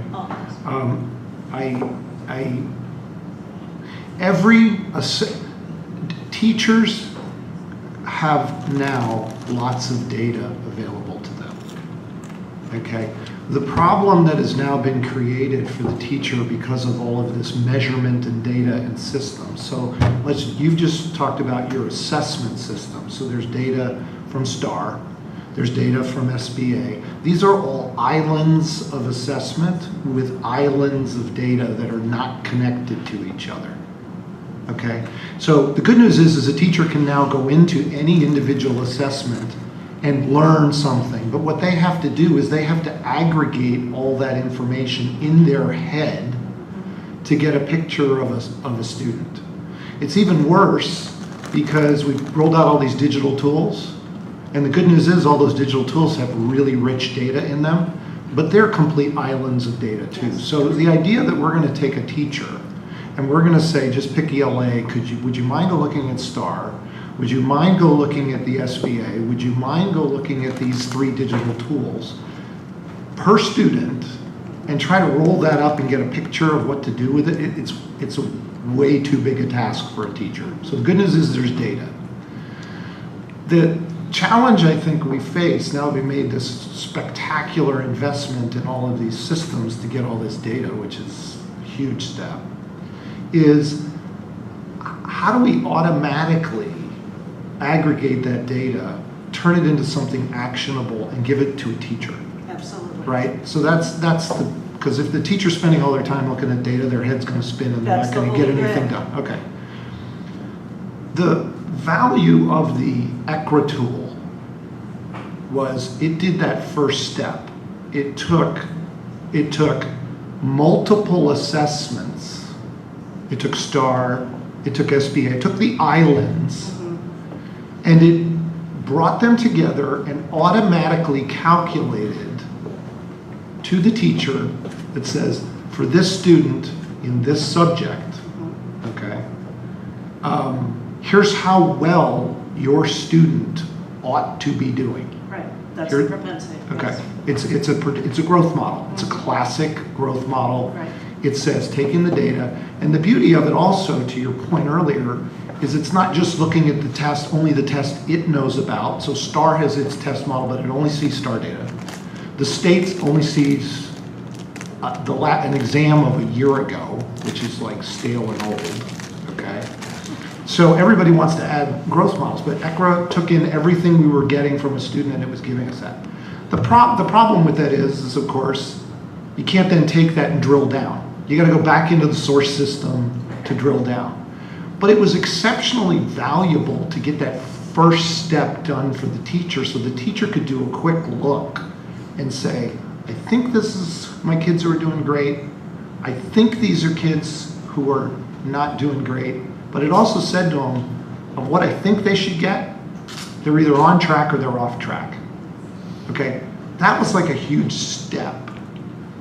My advice to you would be, not that you care, but my advice to be would be, don't complicate the teacher's life now. Execute that. Give them that, and then build from there. Don't switch to the state system, hit a reset button, and start over with a teacher. It takes too long to take 900 teachers, particularly into something as complicated as trying to educate children, which is remarkably hard, and try to switch them to new data, new systems that then they have to figure out what they mean and what they understand. The thing I took away from our meeting the other day was I was a little bit disappointed that we're 4 years in and we still haven't got 900 teachers just embracing this basic idea of, by the way, I'm going to help you predict how much growth a kid should get. We also know, and I'm going to finish it here, we also know it's a simple idea. If a kid doesn't get more growth than they had last year, okay, their score will never improve.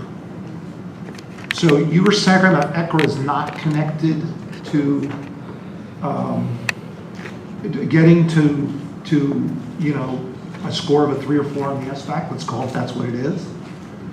I don't think that's, okay, but we need to give teachers the tools so that they can turn it into actionable things that they can do to help get the student on that path. Absolutely. And I would not complicate it by introducing a lot of new complicating data on new systems with new algorithms, with new methods. I think that's probably not the way to be going. I think we should implement what we have and get that done. Ms. Van Neely. I agree with absolutely everything you've said. Sorry. I agree with everything you've said. The only thing I would just make a comment on is when I say that the ECRA growth model is not related to benchmark, it is the calculation of it. is not related to benchmark. Absolutely, if a child grows, in theory, they will advance. So I want to thank you very much for a very clear presentation and also for answering the board's questions. But it does seem to me kind of odd that we are now following two sets of measurements. We have the state and we have the ECRA. And when we started ECRA, we were way ahead. The state wasn't even in sight in terms of personalized learning and growth patterns and so on. But now the state has a system for setting a benchmark, which I think is extremely important, as opposed to ECRA, which says if you grew 5% last year, you should grow more than that this year, but it doesn't tell you how much. According to the state, in 5 years, it said if you grow X amount, you will reach proficiency. So it makes it really very clear to the teacher what has to be done. I might guess and say, well, Johnny's a great kid and he works really hard, but you know, I don't really think he can grow X amount next year. That's my opinion. Whereas the state has said, this is where you need to be on track to graduate. And that to me is the important thing. Now it is, and also the SBA is connected to the curriculum, which is a big plus. The downfall is that it's only one assessment, but that doesn't mean that we can't use other assessments to give us other data. But I just think that it would also, I believe the state data is easy to access by the teachers than ECRA. ECRA also is something that costs the district money. I don't know how much, but I imagine a substantial amount of money that we don't have control over. Whereas with the state data, we can add to that. The other thing with the state data, it helps us with, gives us the data about, that we have as part of our strategic plan, you know, growth toward graduation, you know, on path, attendance, physical fitness. Now, it doesn't have engagement, but we haven't solved that ourselves yet either, so it's something we can work on. It just seems to me that the state plan is simpler and clearer. ECRA setting a goal on, based on what I did last year doesn't make it if you're really, really behind. I think there's the state report card exists. I mean, it's public, it's there. It's not a suggestion that we might adopt it. It just is a public measure, right? I think what I'm doing here is trying to elaborate so that you can be aware of what the state report card is. This is, it's, when ECRA was adopted, it was absolutely cutting edge. We didn't have anything nearly able, you know, to calculate growth. I wasn't here, but clearly it was ahead of its time. The state has caught up. I'm not proposing one way or the other. I think we're, you know, nearing the end of our strategic planning, and it's time to, you know, there's an opportunity here. But I think whether this becomes a formal metric or not, I think we need to at least be aware that this is what's being public. Right. Dr. Francis, then Ms. Stowe. Just, I think, a quick follow-up with regard to Mr. Scher's comments, and I think coming back to what I had said before, you know, it's great to drill down to the student level or for individual teachers to look at that, but I was thinking more almost as a district. So you look and you say, okay, we see that in this school or this classroom, this group of kids are really excelling, so our below benchmark, whatever you want to make as that group, you say, okay, what is happening in that classroom that we can then take and put into other classrooms or other places, so that we're trying to look at a district-wide group of data, see where our blues are, or on the other hand, where our reds are, and then try and figure out what are things that we can help put back with that bigger view of the data into the classrooms to help the teachers. That is exactly, I'm sorry, I apologize. That's I think. And that's what we're doing as a leadership team as Right. well, to have that sharing happen, that learning community. That exact discussion went on at leadership as well, right, 2 days at leadership, as well as the full day of PD with teachers to start the year. Ms. Stowe, and then Ms. Raven, then Ms. Davis. First of all, Jen, thank you so much for going through all the acronyms and taking a step back and explaining everything, because this, yeah, definitely kept me up a little bit last night. And that kind of goes to all of our points, which is a little bit that perhaps we're kind of at the analysis paralysis point. And I do, and as you point out, maybe this is an opportunity to try, for our next strategic plan, perhaps, to take a step back and tell us what were the most valuable assessments? Are we over-assessing? When did the STAR come into effect? I feel like was it 2015? No. Okay. Because there are, I don't know.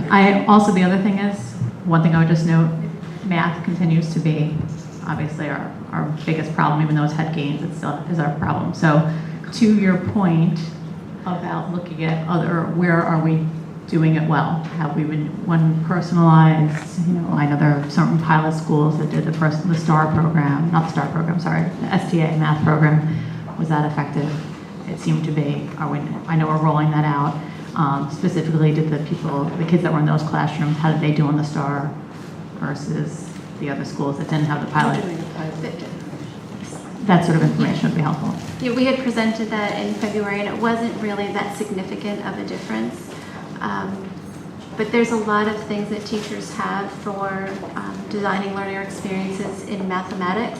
And we recently did a survey and through the Curriculum Council and found that the teachers have a lot of resources. So we're trying to narrow down to which are the resources that we can leverage rather than all of these disparate pieces. I mean, again, we have a robust digital toolbox. We have the primary instructional resource, which is Math and Focus, the lead approach to teaching mathematics, Greg Tang, everyone loves Greg Tang in the district. So after we did this survey, we're trying to narrow it down and say, let's focus in on these tools and leverage these instead of having all these other little ones. That is something we did learn. Ms. Reagan. So I try to only say something new, but it's an interesting idea to move towards one set of benchmarks in a way of depicting our progress. So Barbara, your comment about the state metrics, because I'm also thinking about our board goals that we're going to vote on, working more collaboratively and making sure people understand the work of the BOE. One of the things our partners in the RTM and BET are looking at is like, how do we benchmark against other towns? And they're looking at that state data. So I think it makes it easier, not just for teachers and for us as board members and administration, also our other partners in town. Ms. Dayton. So I feel like we've established that our benchmarks are good predictors. So I think, speaking for the board, making an assumption for 8 people, the board needs comfort in if they are good predictors and the benchmarks are showing that we're not going to achieve the higher than expected growth that would really change the numbers on that scorecard. What are the processes in place in very broad terms so that the board has comfort level with laying out a plan of action for groups of students? I know you're doing it, it's just that the board doesn't understand the whole process by which you translate the benchmark data into achieving higher than expected growth. And maybe it's for another time, another opportunity or retreat. Perhaps. Mr. Sheriff. I know this is shocking to people. I think something got lost in the sauce here because I think we're doing better than we think we're doing. If you look at from 2015 to year 14-15, which was the first year that the SBA was really run, and here 4 years later, 17-18, in Greenwich, in ELA, we're essentially in the same place we were. Okay, so we have not lost any ground in English language proficiency. We had 77.8% of kids getting a 3 or a 4 across the entire district. I'm not picking on any school, let's just say the whole district. And last year it was 78%. So whatever we're doing, we're staying right where we are. And, you know, I don't view that as necessarily bad. Unfortunately, the kids getting a 1 went up a little bit, but, you know, that's a nit. In math, we've improved. Math, we went from 63.8% getting a 3 or 4, and now we're at 71.4. Okay? So we ought to be not unhappy with that. The only part that makes me personally unhappy with that, my only comment with that would be, unfortunately, we're like doing exactly what the rest of the state is. So we're not doing any better than anybody else. We're doing the same as what Wolcott's doing, and we're doing the same as what, everybody else is doing. But, take it for the good news that it is. We didn't lose any ground in English while we focused on math. Math has gone up. That's not a bad story. I just hope people don't walk out of here with thinking this data is. I've heard somebody say a couple times we've lost ground in math. I'm kind of puzzled by that because that's not what the data. Yeah, and the state of Connecticut is lousy at math, right? So we all need to get better, but we're going with everybody else. We're not losing any ground to anybody else. Candidly, I think Greenwich should do better than other people in the state. But let's not nitpick at that. Let's take the good news that's here and celebrate it. The one thing I would like to see, Ralph, is we didn't have any disaggregation by school. We have some elementary schools that are just chronically not performing well. And this is not a board goal. I guess it could be a board goal, but the administration has, that's been years of the same performance.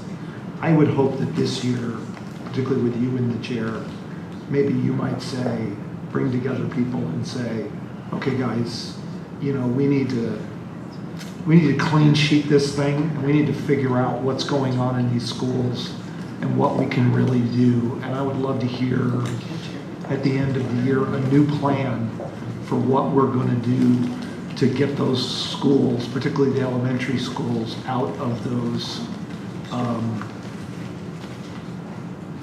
not great places that they are.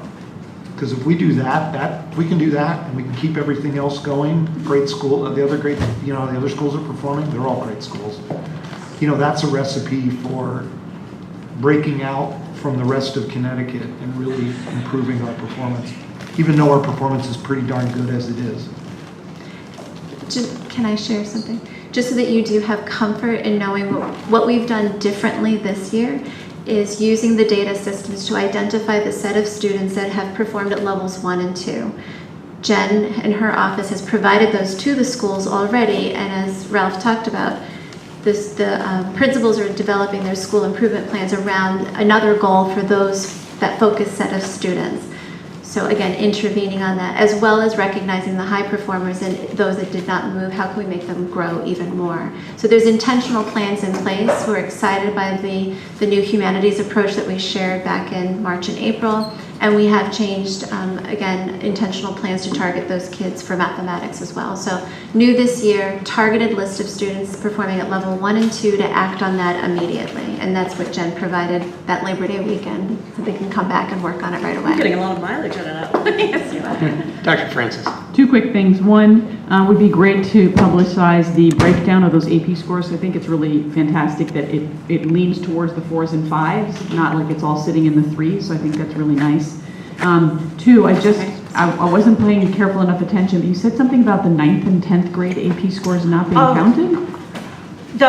Just the way that the indicator works. For our measurement, it's all inclusive. Okay, because that's kind of too bad, because we've got 9th and 10th graders taking AP exams.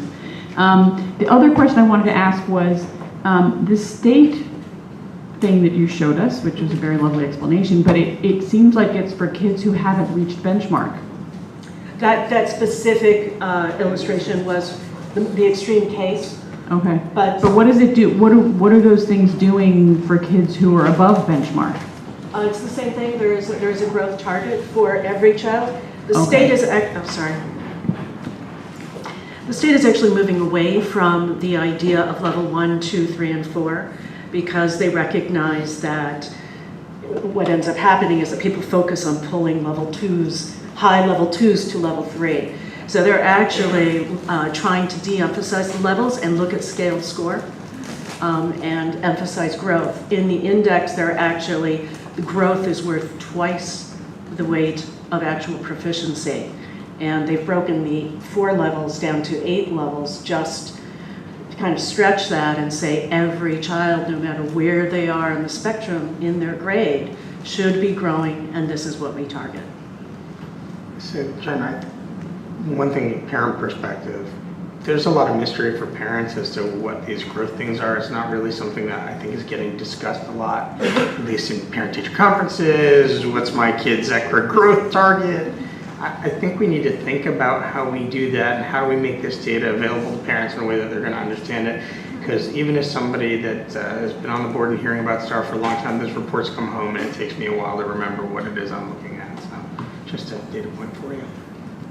All right, any other questions or comments on this? No, thank you very much. Keep digging, make it actionable. All right, I guess to use the words of the book, to make learning visible. We want to see it. Thank you. All right, so next up is the opportunity block update. Mr. Mayo, we'll start with you, but Rick, if you want to come forward, I bet there's going to be questions. Opportunity block. You have before you information that the interim headmaster, Mr. Piotrowski, put together for the board on the state of the opportunity block. The packet includes the letters he sent home to parents, students, and staff, as well as the programs that are taking place prior to the beginning of school day, which you asked about at our last meeting. Mr. Piotrowski also outlined the goals of the opportunity block, the options that students have during this time period, as well as his assessment of this block after 13 days of school. I have received a variety of reactions about this time period from students, staff, and parents. I believe it is too early to determine the efficacy of the opportunity block, as it has not been fully implemented at this time. Rick is here tonight and will take questions from the board. Yes. Go ahead, Rick. Do you want to make some comments before we comments? I'm ready for questions. All right, Mr. Chair, and then Mr. Well, no, actually, I think I really do want to make some comments.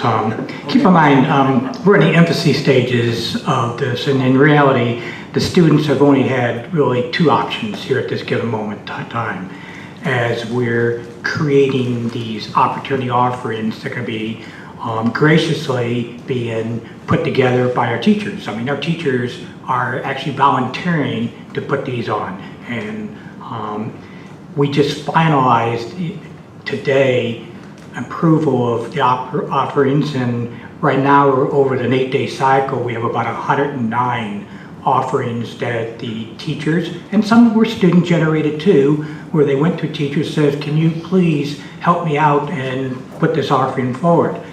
Some of those are repeats over the 8-day cycle. So we finalized those today, and now our next steps are we need to put this in some type of publication, some type of catalog, so that they can be shared with the parents, the students, so that we're hoping to, by September 27th, they have this all loaded up in Aspen, and students will now be in, the parents can go into the portal and actually, it's like doing a course request. They're going to be doing an offering request, and then we will, I think it's October 4th and 5th, the 3rd and 4th, we will actually upload them into the student schedules like we do like a regular schedule run, which is a unique challenge for doing it at this time of the year.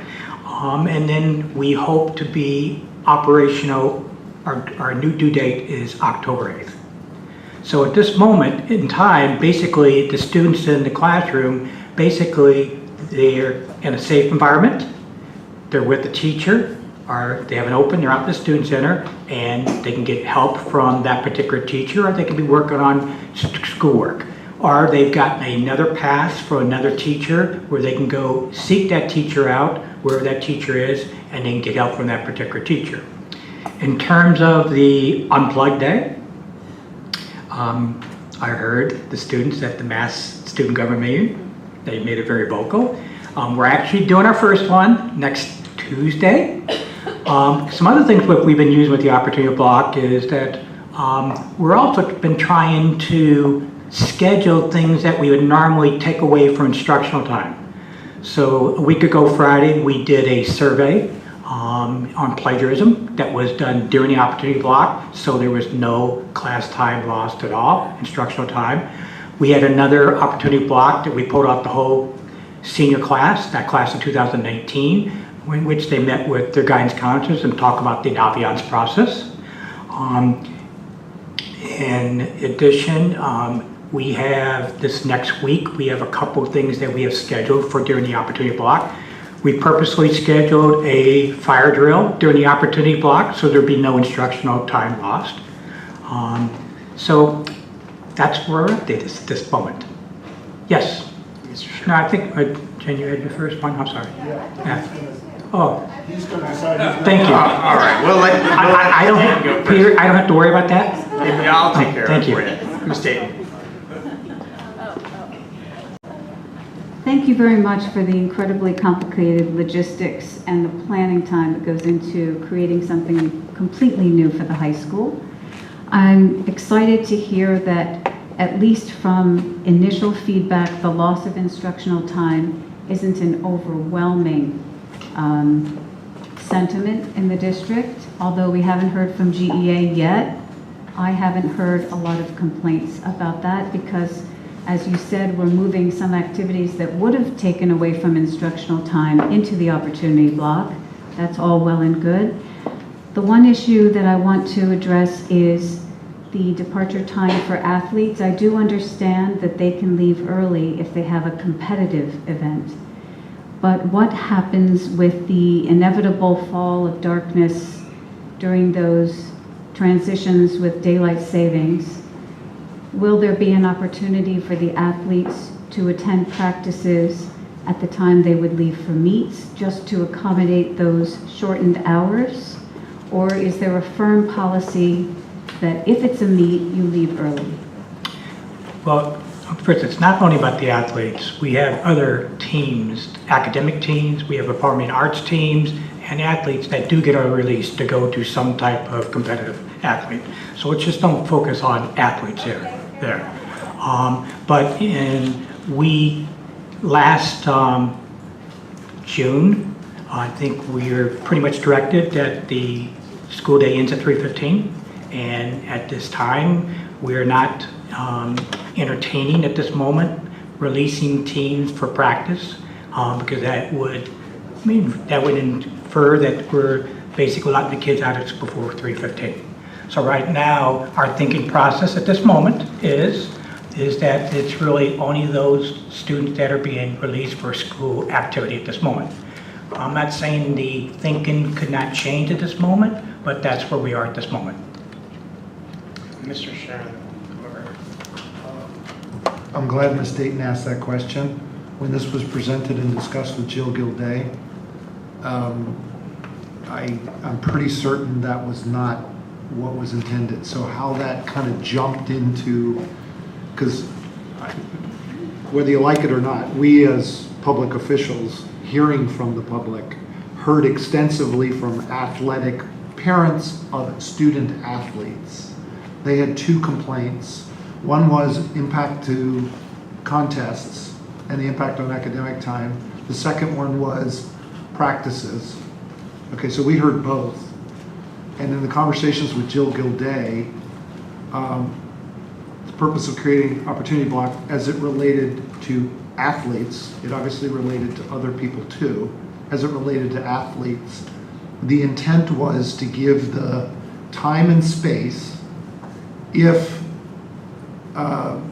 parents making those choices for their students so decided, they're making the choice that athletics is whatever, however they value that compared to academics, that both of those opportunities would be available to the students. One, they could leave for contests and not impact there. The second is practices could start earlier.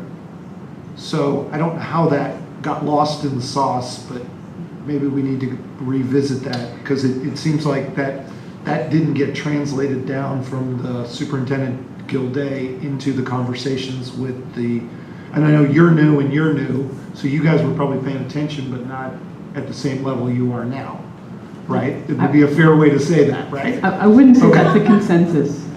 No, but Well, that was the discussion because she presented 3 alternatives, right? And that question was specifically asked, and her answer, you can go back and watch it on tape, is yes, we would do both of those things if we had this. So, but I apologize. If no, that never you got don't down need to to me. apologize, I know. Rick. It just, it sounded like maybe that message never got there, and so maybe you might want to think about it again. Right? My real question, I wouldn't take that as a statement that everybody agrees to. Why don't you finish, Mr. Sherrill? Okay, I'm just going on the discussion that went on in the meeting, so go back and watch that. If you want to revisit the discussion, we can revisit the decision, and you should bring it up so we can revisit it. The question that I wanted to ask is, I went to open house the other night, and I had a chance to talk to the teachers. And I'm not naming names, because they're going to name confidential. But I'm sure everybody else goes through this, who goes through the high school. A teacher's going to take an opportunity, if they can have a private word with a board member, they're going to do it. The one thing that caught my attention in those conversations, because they were struggling with opportunity block, they seemed to universally have some enthusiasm with it, but they had frustrations with it. One thing, Rick, that they got, which puzzled me, because it was another thing that didn't seem to align well, is they were told, more than one of them said, we were told we are absolutely not to provide any kind of instruction during the opportunity block.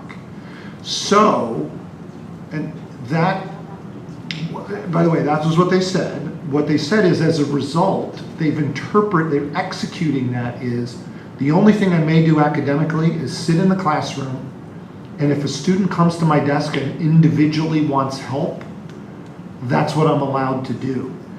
I think that's probably at least from my read of that would be an extreme implementation of what I thought was going to happen in opportunity block. What I thought was going to happen in opportunity block is teachers would be in a classroom, and they may choose to do one-on-one, or they may choose to do some group instruction, or they have the flexibility to decide how they're going to conduct that 30 minutes based upon who's coming into their classroom, who's not. But that was really up to the teacher, and the opportunity was for the student, because the student had to go to be somewhere. They can't just wander the halls during the 30 minutes. But the opportunity was for the student to go get additional support, /instruction on a subject that they were choosing, that they felt they needed help with. So I was wondering if you could comment on that, because I was really surprised to hear that from the teachers. Well, were you working only with one teacher? I mean, obviously there three different teachers, 2 academic subjects, 1 a non-academic subject. They all 3 said that. We're also trying to set up frameworks to make this manageable. Sure, of course. We're accountable for, basically where our students are going to be in the building there. That's a parameter, that's a big challenge there. And we also want to make sure that when we say, I use the term formal instruction, because we got to make sure we are abiding by the GEA contract there in terms of the number of instructional periods that they're basically teaching. So we do have some parameters on there. So the idea is at 2:45, I actually make an announcement at this time to make sure the formal instruction does end, but the students can go ask for help for that teacher in the classroom there. And if they have another pass, they have an opportunity to go to another teacher as long as they get that pass from that teacher to leave the classroom there. This is just one way we try to manage the whole school. I just want to make one request on this item, now that you've said that, because obviously we have a gap. I think we need to get, Ralph, could you get from Bob these restrictions relating to the GEA contract? Because I think we went through the GEA contract and I didn't understand that that's the way the contract was interpreted, but that's a helpful piece of information for you to point that out. That's perfect information to get at the update. I wasn't aware that by creating this opportunity block, we had effectively cut under the teacher saying, I'm cutting my instruction time by 30 minutes. No, that's what I'm trying to separate, that if in the last block of the day, you cut it off and say, this is at 2:45, that's a class, and then we start another class where that continues the instruction, that could be like 2 different instructional periods. We're going to move on. Ms. Raven. I'm going from memory, and I didn't see it in the paperwork, but I think when we did meet last year, no, it wasn't last year, but at the end of the school year, we talked about students that might have jobs, that would be an excused early release, but I don't recall if we settled on anything, and I haven't seen any of it in the writing. The answer is, I believe there was a lot of discussions that took place here. And I don't know if any of that kind of stuff was formalized. So when we started with our frameworks here, we're thinking in terms of how we're going to manage all these students in our building here.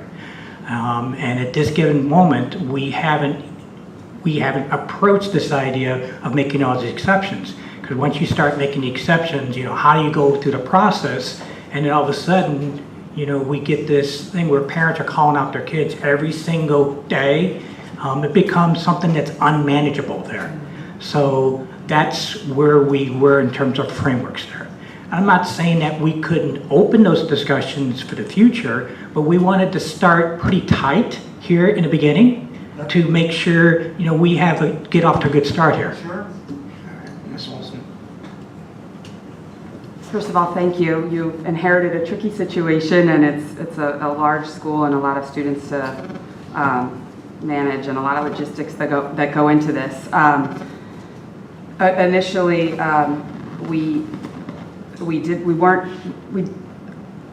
didn't have feedback from GEA or the PTA.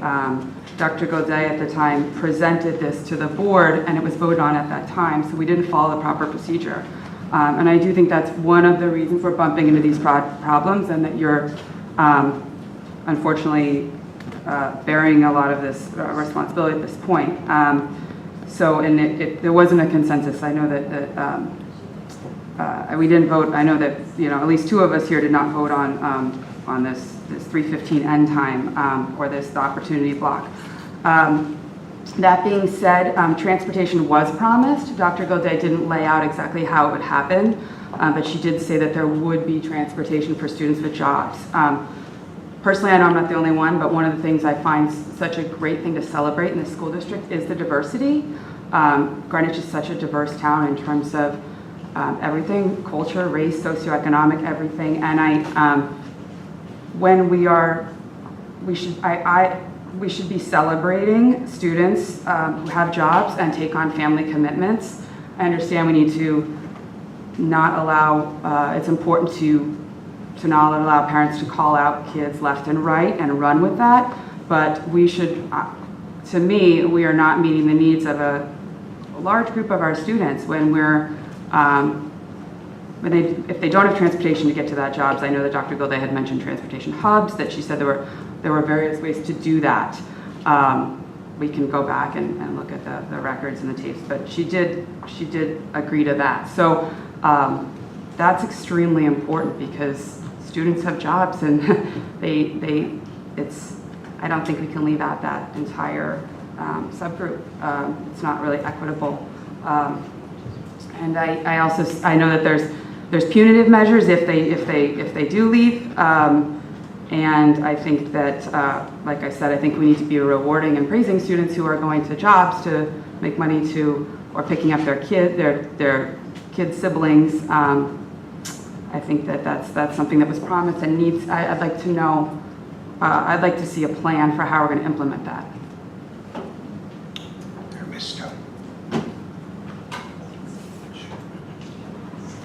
Hi, Rick. I have to sort of echo some of Megan's comments, which was, I think this was extremely rushed, and I'm very sorry that you're now standing up there and have to answer all of our questions. But thank you for coming to us and laying this out so thoroughly. But we are where we are, and we're always improving. We tell our children we make changes and we modify them and we improve them, and so let's figure out how to make this better. And I am not a high school parent, but I obviously have friends who have children in high school, and some of the things I've heard, some people are liking it. It's like everything. Some people like it, some people don't. But the one thing I did hear a lot about is sports, and so I'm going to echo Peter's comment. I don't remember, Gaetan, where we ended up on it, but personally I do think that part of our problem was it's getting darker earlier, and so if we could start sports at 2:45, no matter what it is, a practice or away, that's something I would agree with. Clubs, I was wondering, I know that might be after the second cycle, and I think that's what you're talking about. If we could have clubs during that time, that would help. I think that's one of the things you were talking about. And also things in the morning, maybe getting moved to the afternoon. I know that you have that in your report, but again, that's, we moved the start time back for a philosophical reason, and so, health reason, sorry, as Dr. Francis points out to me. And so I think that's something we should consider if that's sort of the process we're going through. And lastly, I have to echo the unplugged statement. I love the idea of sitting and reading a book for a half hour, but our power went out the other night and my kids could not figure out what their homework was because of the Wi-Fi being down. So that's just the world we're in, and I think that maybe we should reconsider it. So that's just my point-by-point feedback, but thank you very much. Dr. Francis. I would say sort of two things. One is in sort of a big picture. I feel like the administration, now it was the superintendent at the time, but the administration came to us and said, this is something that we see as a solution. And I think we as a board, and I look back and I know I had hesitation at the time, but I think we as a board sort of felt like, all right, we want to support this. This is something that's being said to us as a plan. And then we said, well, come back and give us some details. I think there was very little specific that was really agreed on. And I think, one of the issues, and you know what, I think we've talked about, it's important to take risks, in life. It's important to sometimes make mistakes and grow from that. And I think this is an opportunity for us to say, listen, yeah, it's not perfect to start off, but where can we go from here? But I also think, this was something that was brought to us as an idea that potentially could help some solutions. And I think it's something we should continue to explore. I think there's a lot of little things you can look at. The before school moving to after school, what are we doing with the athletics? I think there's a lot of different issues that we need to keep kind of iterating through and seeing how we want to improve it. But I'm also interested in sort of the bigger long-term picture. I mean, the last thing that was proposed to us was actually having a flexible end time and potentially having a 2:45 end time and a 3:30 end time and having 2 bus schedules and hubs and having, credit-bearing courses. And I realize that right now the work is in just trying to figure out how to make this function right now, but I don't want to lose sight of what seemed to be a concept of a longer term change in terms of having more flexibility in how we present education, having more sense of you can learn anywhere, you can do other kinds of things, you can learn from jobs, from internships, from other kinds of experience, and that this to me was meant to be a step towards a much richer and more complex type of approach to education. And I don't want us to get lost in the nitty-picky of right now what's going on with a 5-minute thing or which teacher's doing what in a contract, and lose sight of sort of what seemed to me to be an idea of a long-term change. So I kind of feel like we need to address where we are here, but I think we also want to look at the longer-term goal of what was the thought that was being brought up in terms of where this would evolve. And if we're not sure this is evolving someplace bigger, is this still the right thing to do? And I just think there's little questions and big questions that come out of this. And I think the concept that there was anything that was guaranteed or agreed to or settled, I think there was very little of that happened. I think there was a lot of people who had their own ideas about what was the potential for this. And then when the proposal came down to making some changes, we said, whoa, this is not how I had imagined it. And I think we had 8 people with different ideas of what this was going to be. And so I think it's just an evolving process where I think teachers, students, parents, board members, everybody needs to start thinking about what are issues and then to come out with the best thing we think we can produce with it. Mr. Sheriff. I'd like to make a suggestion on that point, okay? I think the only direction the board has provided on this item came out of this meeting that was on the I think it's May 17th. I'm looking at the document right here. I'm looking at Jill's presentation in the document that she sent. What I'd like to suggest, just so we're all on the same sheet of music as a baseline, because then we can talk about changing it, just to get on a baseline, I'd like to suggest Peter, actually, maybe this could come out of the board. I don't know. You or Ralph can figure it out. Somebody needs to go through and watch the presentation. Go back and watch it on tape. And we should write down only the things that Jill Gilday represented. Not the wants or questions or suggestions of board members, but whatever Jill Gilday represented in that meeting, because there were questions asked. Jill, do you think it will work this way? And she either said, yes, it will work that way, or no, it won't. There were questions about her proposal. And I think we should get that, and maybe Mike could do it, sit and watch that tape. But as I say, it should only be the things that Jill or the administrators represented in that meeting. And then that'll give us a baseline of what is and what's not. Then it seems to me, then the board could have a further discussion if it's necessary to say, okay, what do we want to change from that, knowing what we know now with what Rick's doing and what have you. But if everybody's not on the same sheet of music about kind of what was the baseline for this thing, I think we're going to get confused. If the other choice is we just ignore that, skip over the step, hear a new proposal from the new leaders, and take that up. But it seems to me having continued confusion is not helping anybody. Ms. O'Neill? I think we should continue to support this, but I also think the how of the opportunity block is an administrative decision. Totally agree with that too. It's not a board decision. We're not interested in how things are done. We want what's to be done, and we wanted this as a solution. It was a solution that came at the end of the year, and I think, as Dr. Francis said so well, I think we should explore it and see what the other opportunities are. But I don't think it's for the board to now go back and parse this out as to 5 minutes, 3 minutes, who does what when. That's the administrator's decision. Yeah, I totally agree with that. This is an iterative process. You're 13 days in. You've got an upcoming release of potential programs. You'll be having students subscribe to those programs. I think we're a little bit premature to be making any large decisions about this because we don't have any sample size. So, I'm hoping we'll hear from you as this develops, either through the superintendent or even a simple written report. And then down the road, I think we'd love to have you back. Thank you. Dr. Francis? The only thing I was going to say that does worry me is if the administration is functioning on a belief that the board was strong about a particular point, and it turns out that might not be the case, they may be creating constraints on themselves. So I guess I would suggest that if in the process, whether through the superintendent or in some way, if they feel like they're up against constraints that they think we have put on them, that should come back to us, so that they're not functioning with one hand tied behind their back that we didn't intend to do. So I just think that would be one place to be careful in terms of making sure we're clear with communication. Mr. Mayor? Kathleen, and then we'll close out with Roland. That's all. I was just going to add specifically fall sports, because if we wait, we're going to miss the sort of fall sports season again. And so I think that if there are any issues that you're finding there, because we're telling you can't start practices until 3:15, which is not something I recall saying, then you certainly should reconsider that. Yeah, one of the things that I talked with Mr. Piotrowski over the summer is the flexibility he's been given to work on this opportunity block. I think his team has done an incredible amount of work to date to get this up and running, and we just have to give him some more time to work out all the things that we brought up tonight here.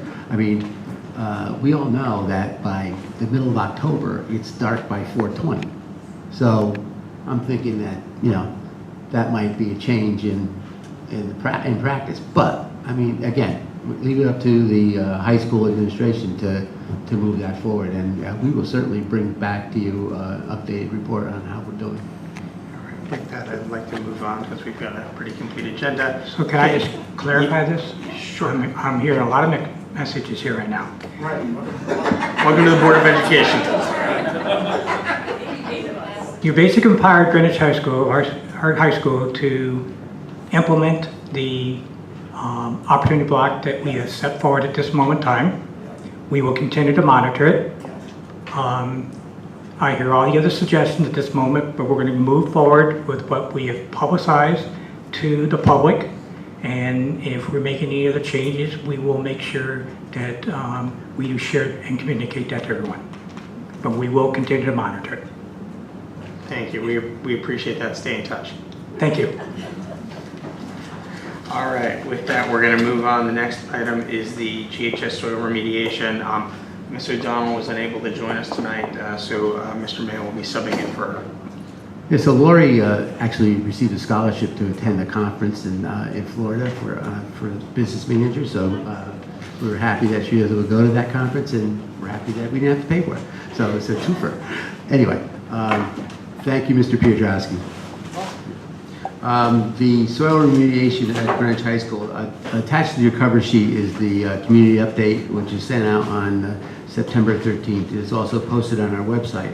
The project is being overseen by the Department of Public Works, as we are partnering with them on this project. This time, we are completing documentation for a regulatory review. When we begin the remediation work, our students will not be on the site. So just to clarify, I think pretty clear. Next summer is the next tranche of work that would happen under this plan. Anybody else have any questions on this? I think this is moving forward. Dr. Francis? Do we have a crystal ball that tells us when we might be done?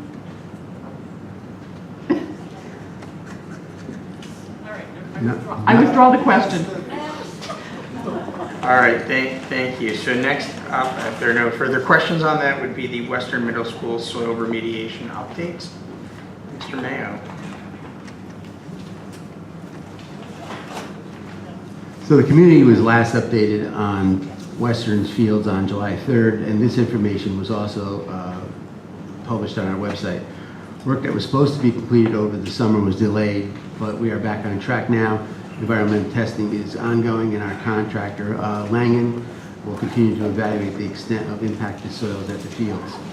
Pursuant to discussions with the Connecticut DEEP, Department of Public Health, and the EPA, additional characterization sampling, including groundwater, will be performed at Western Middle School, and that's going on now.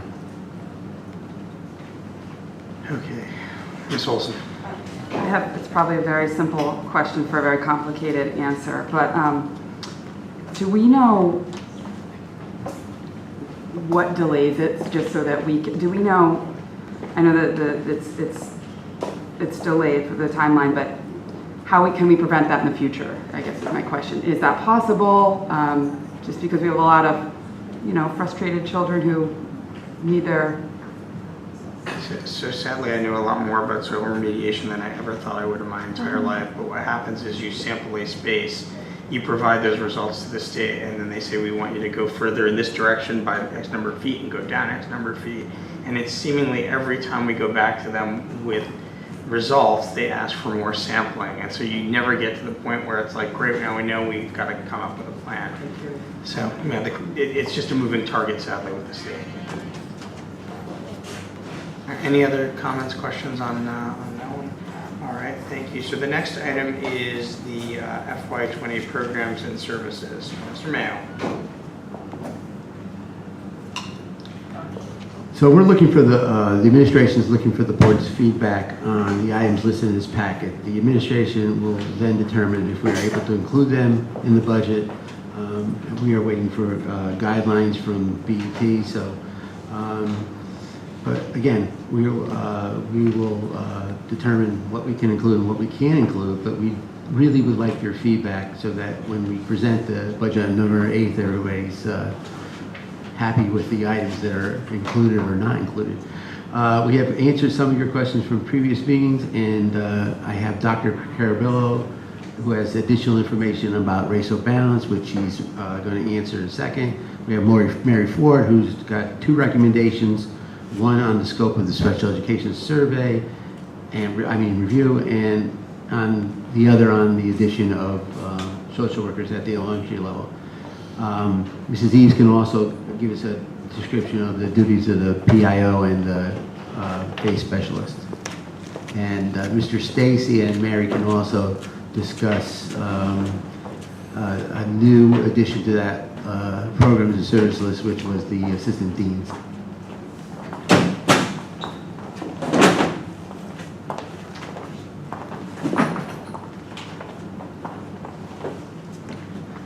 I spoke with attorney Laura Anastasio at the State Department to check if there was anything that was upcoming that the state was going to send us about the racial imbalance report and our update. And they said no. She said no. She said, but you did say that you were going to be doing some kind of a review of your racial imbalance plan beginning on your 5th year, and this is the time that we really should be starting to think about that. So that's why we are here, and we're hoping that as we open New Lebanon School that we will be able to gather that data and we'll be able to see what kind of an impact that is having. So just a question about that. So the timeline for giving a review of 5 years, what is the end date for that? The end date would be we would start to collect the data next year or the following year and then have that report submitted to the state.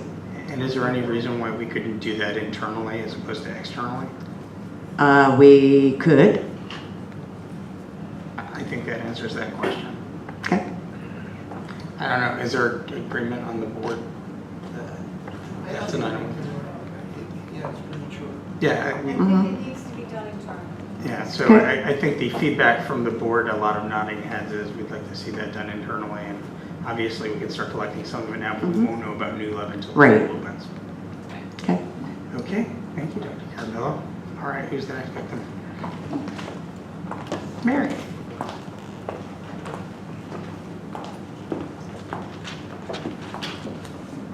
I was asked to estimate a cost for the additional social workers if we moved forward. What I did was take the average salary of our social work staff, which is approximately $96,000. Benefit packages, again, approximately $21,000. So if we were to add 3 positions at the elementary level at about $117,000 per position, we were talking roughly $350,000. If we were going to go to forward, I would recommend that we attach the 3 social workers by geographic clusters, so that we would put 1 in the eastern cluster serving North Mianus, OG, ISD, and Riverside. The second position, central cluster for JC, North Street, Coscoven, Parkway. And the third would be at the western cluster with New Leb, Glenville, and Ham Ave. New Leb and Ham Ave currently share the Title I social worker, so that would give the Western Cluster an additional bump in social work support, which is where probably we could use it. And the current Title I social worker is a bilingual social worker, which is very helpful to us. We could talk about where to house them. I would think maybe housing them at the middle school and deploying them out would make the most sense.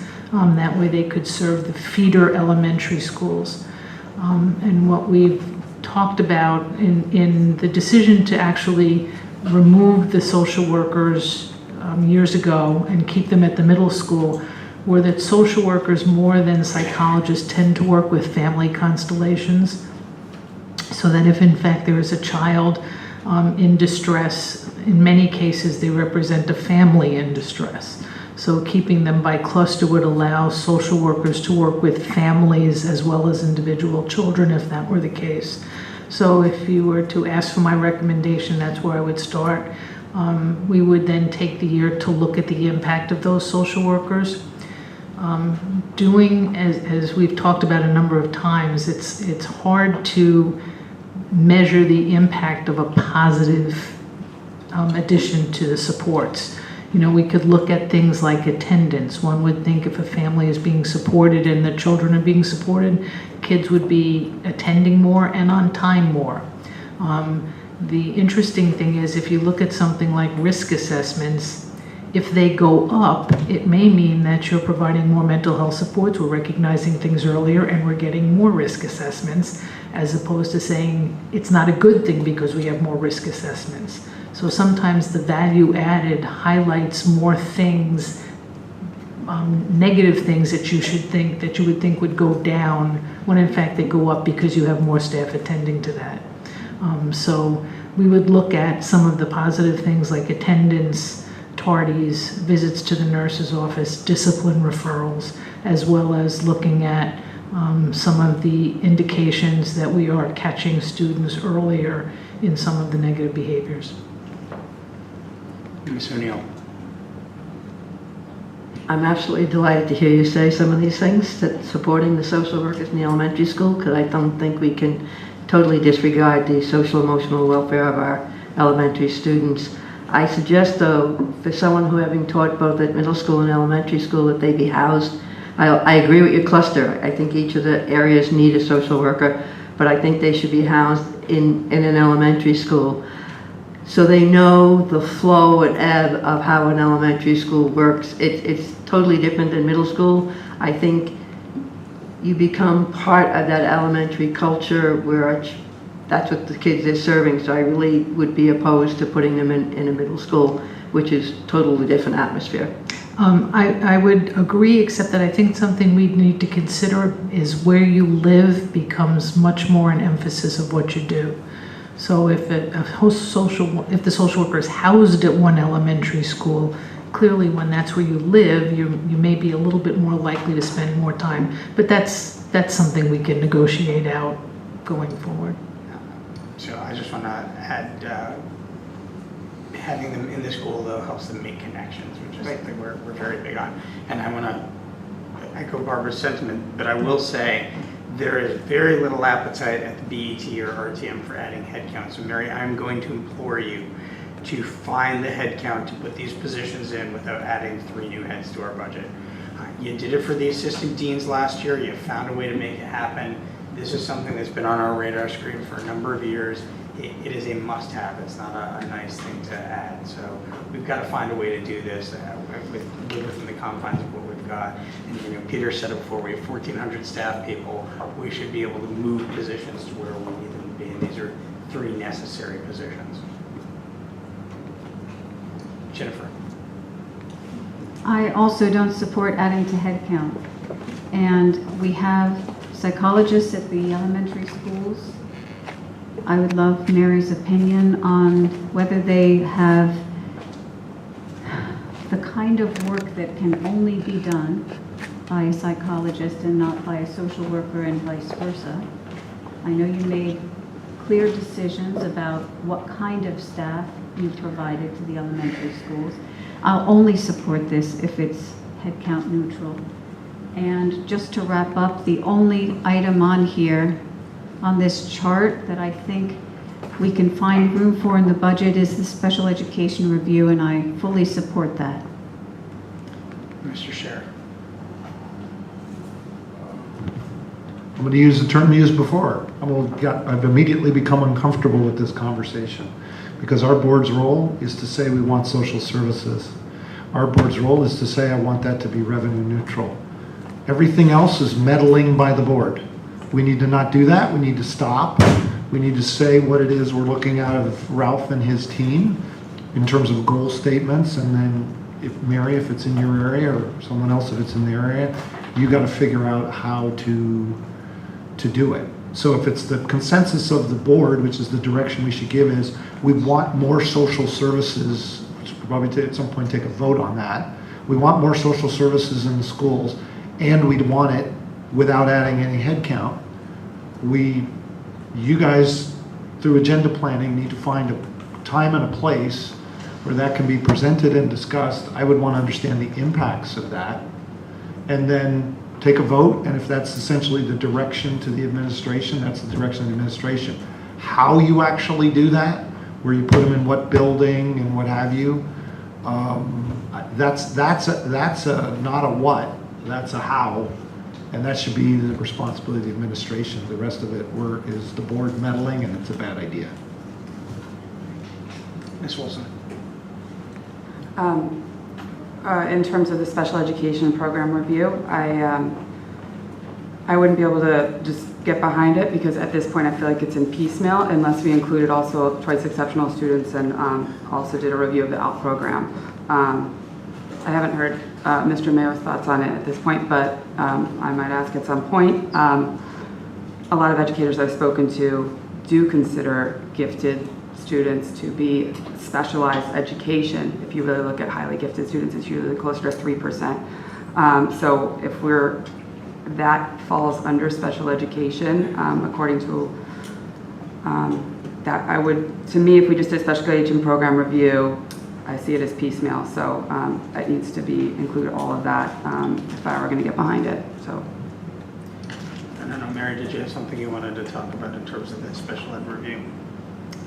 What I did in terms of looking at the scope was to go back to the MGT report and look at some of the questions and try to update some of the information that we had asked years ago with that report. Basically, there were 4 critical questions. Does the department, meaning PPS, have an effective and efficient system for the delivery of special education supports and services, including comparisons to state and national cohort districts in the following areas?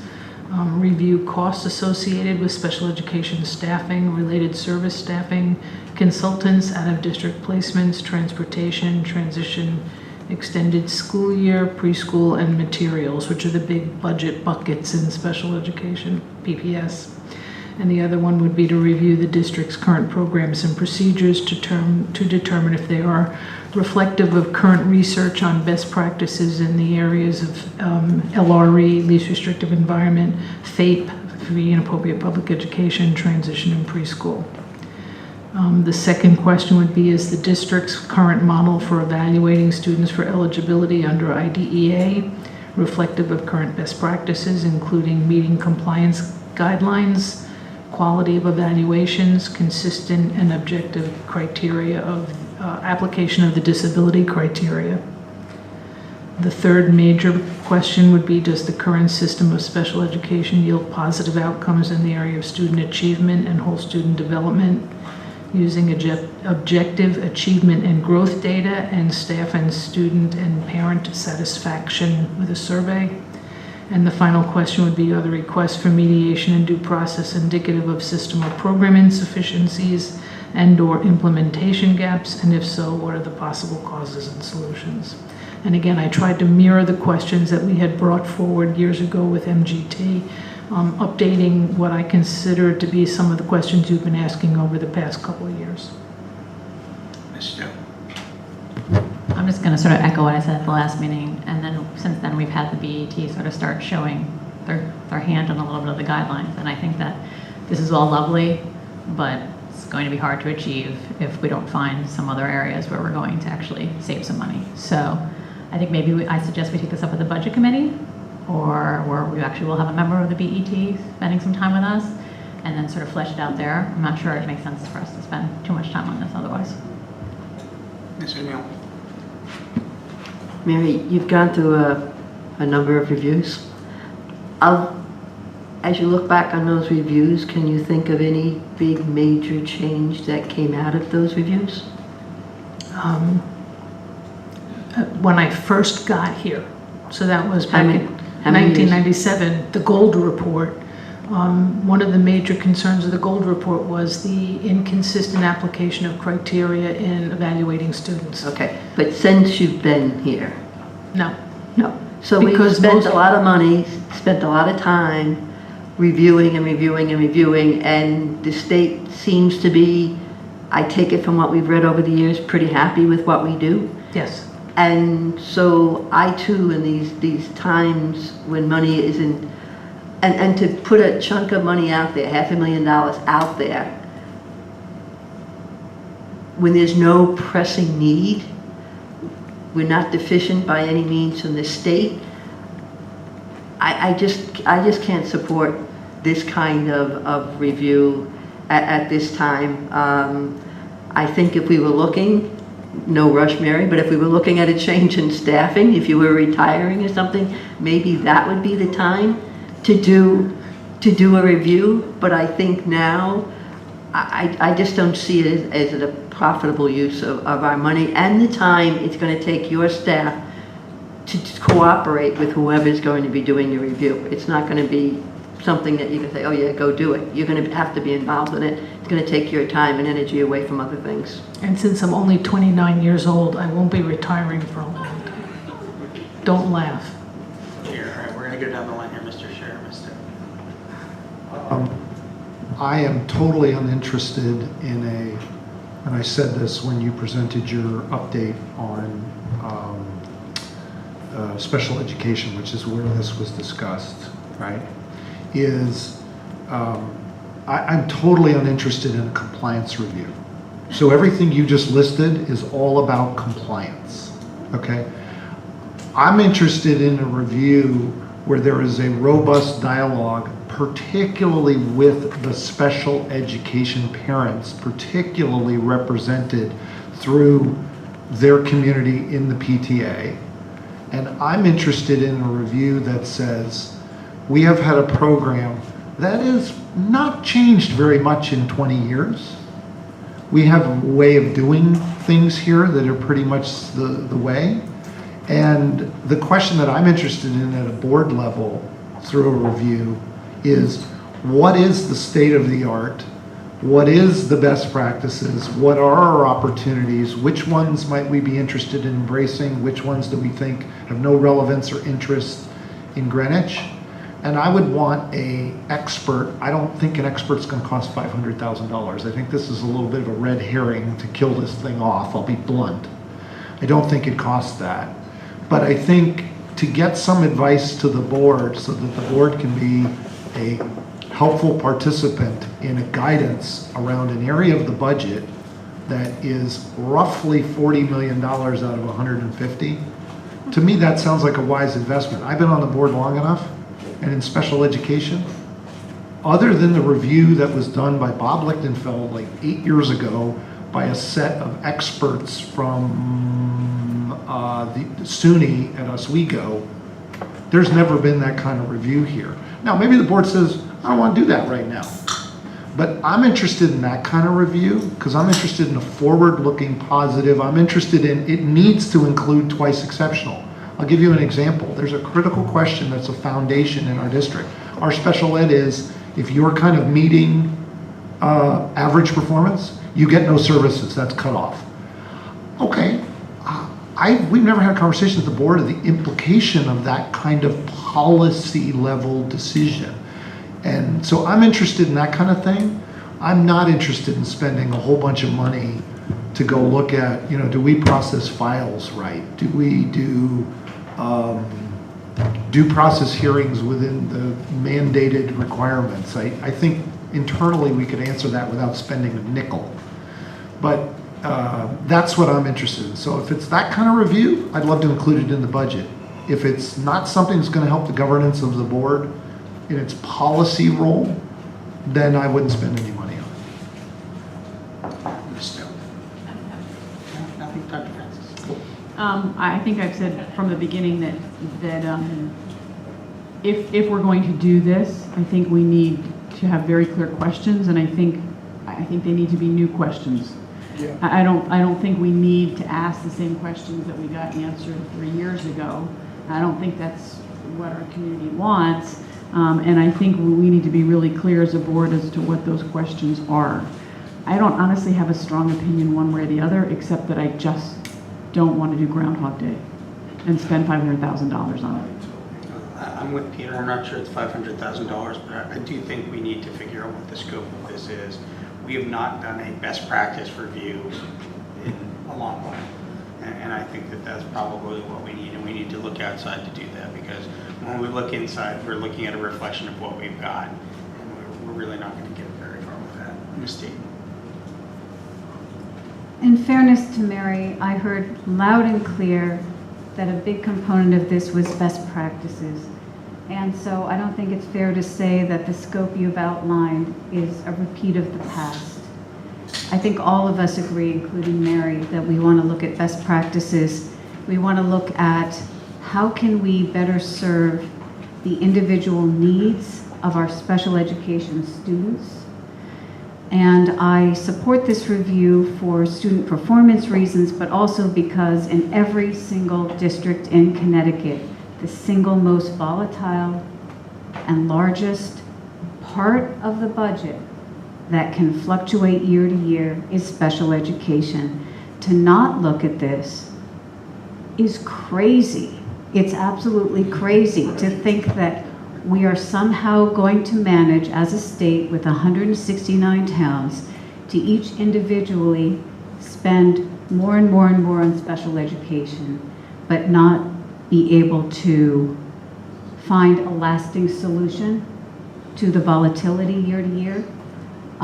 There are task forces working on this. I think let them do that work. Our role is to find out how can we best deliver the services for special education with a blue sky.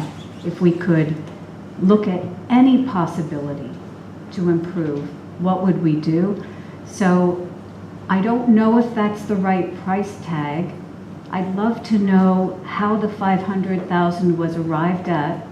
I would be very happy to look at a budget that included that number or a lower number. Could you describe a way for us to get the study with best practices at the core without the auxiliary stuff for a lower price? I think the number came from, originally the request as I interpreted it was a comprehensive review of special education. So we took the number that we had from MGT, which was years ago. We looked at what other districts have paid for these and we came up with that ballpark number. It's a ballpark number, but it was for a comprehensive review of PPS and special education. If you're looking at something like having someone come in and discuss with you what are considered to be best practices across the country in delivering special education services and whether or not those particular items are in place in Greenwich or not, it's certainly narrow. You're probably looking more at a university than you are at an external agency like MGT or something like that. We can certainly do something like that. It's a different kind of study and it's a different kind of population of potential survey people. Ms. Ribbon. Yeah, I remember when we had the monitoring report, we had a really open dialogue about innovation and best practices and thinking about things like in a different way. So I too thought that this is what the study would focus on. So not necessarily about compliance, but just how to new approaches, things that other people might be doing in other districts that are more successful, taking in a broader sort of definition of what people need. I mean, in some ways, we talked, I recall, about personalized learning. So like, how is personalization and how do new approaches apply to Megan's point, not just the high or special education as we define it, but some of the high achieving too, if we do think about that in terms of specialization. I just do want to say, if you remember when CES came in to do their report, and when they were asked, where can we go to see the best special education, with all due respect, he said here.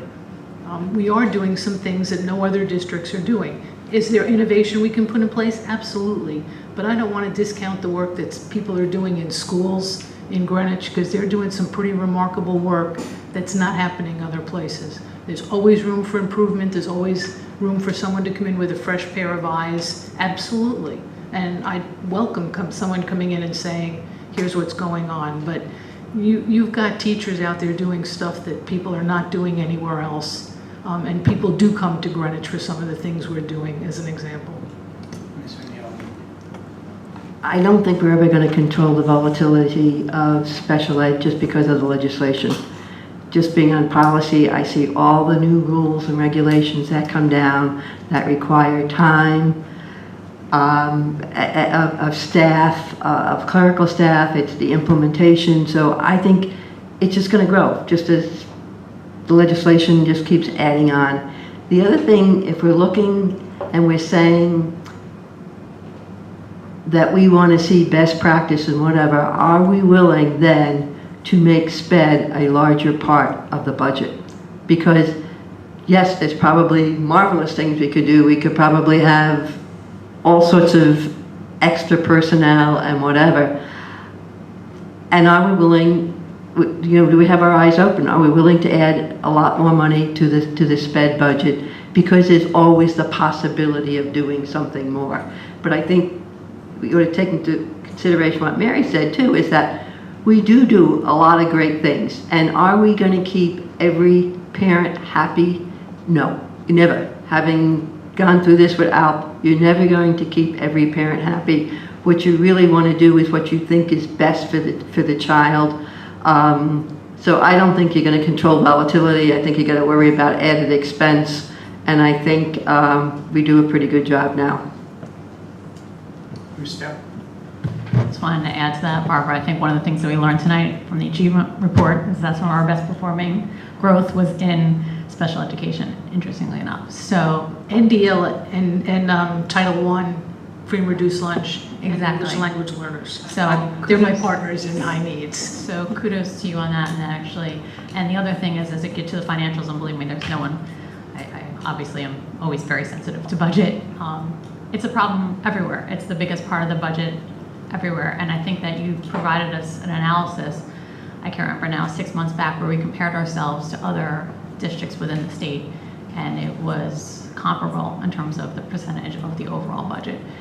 So it is what it is. To Barbara's point, it's always going to grow, and I said it, come from my family who are educators, are in special education, and they say the budget always goes up in their towns as well, and it is what it is.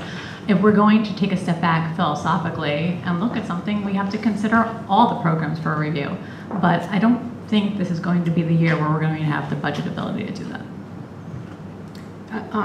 If you in fact are looking for what Peter was describing in terms of best practice and what's going on, we can certainly approach universities because we may be able to find a university that's a teaching college that for a minimal cost or for some quid pro quo on the students who do the study may be able to give us something like that at a relatively low cost.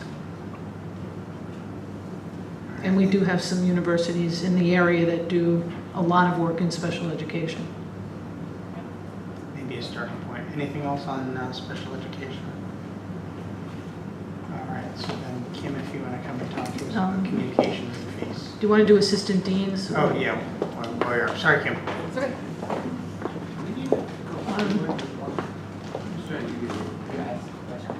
There were questions on these items, and assistant deans is back on the list. This is the first time we've seen it this year.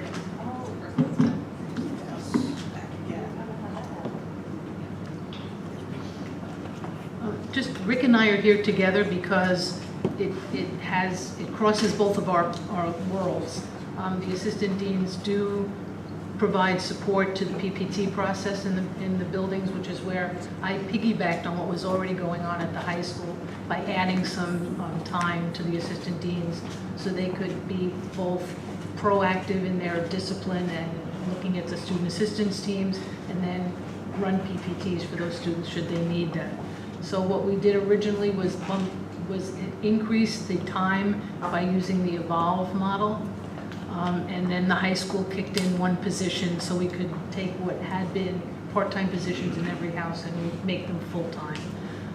So if we were going to continue with that, either we have to continue evolving and the high school has to be able to kick in that additional position, or we have to come up with some middle ground of adding some billets either all at once or year to year to make those positions full-time in every house. But I think Rick can talk about the impact of the positions. A couple of things about this particular position, these 5 positions here at the high school here, is that they basically have an integral part in making that connection one-on-one at the ground level with some of these students. This past year in the Office of Student Life, we had an increase of over 200 referrals from the previous year in which these assistant deans are first persons that are addressing these referrals. Whether these referrals came from the anonymous alerts, whether they came from gag alerts, whether they came from risk assessments, whether they came from teacher referrals, the number of referrals increased dramatically, 200. It was like 900 something to over 1,100. And these assistant deans are crucial in terms of basically meeting with each one of these students, developing one-on-one connections with the families, with the parents, with the students, trying to establish some type of plan, whether it's an attendance plan, a behavior plan, or some type of academic plan to make these students become successful. So they do provide a valuable service here at the high school there. And we'd rather not be piecemealing every single year trying to scramble how we're going to be able to keep them part of making Greenwich High School a safe climate. I'll say this out loud. So last year we had lengthy discussions about these positions. While I understand the impact they have and the importance of them, we as a board made a determination that we were not increasing our headcount. Go you for figuring out how to fund them. I'm going to say the same thing. Go try to find it again, because it's not something that I think we're going to be in a position to continue to add headcount year over year. Last year you did it through creativity. I'm hoping you can do it the same way. I value the position, but we are where we are as a district, and there's only so much money that we're going to have, and at this point I just don't see how we're going to finance this. Well, thank you for considering it. And I speak for myself. If other people want to speak, Dr. Francis.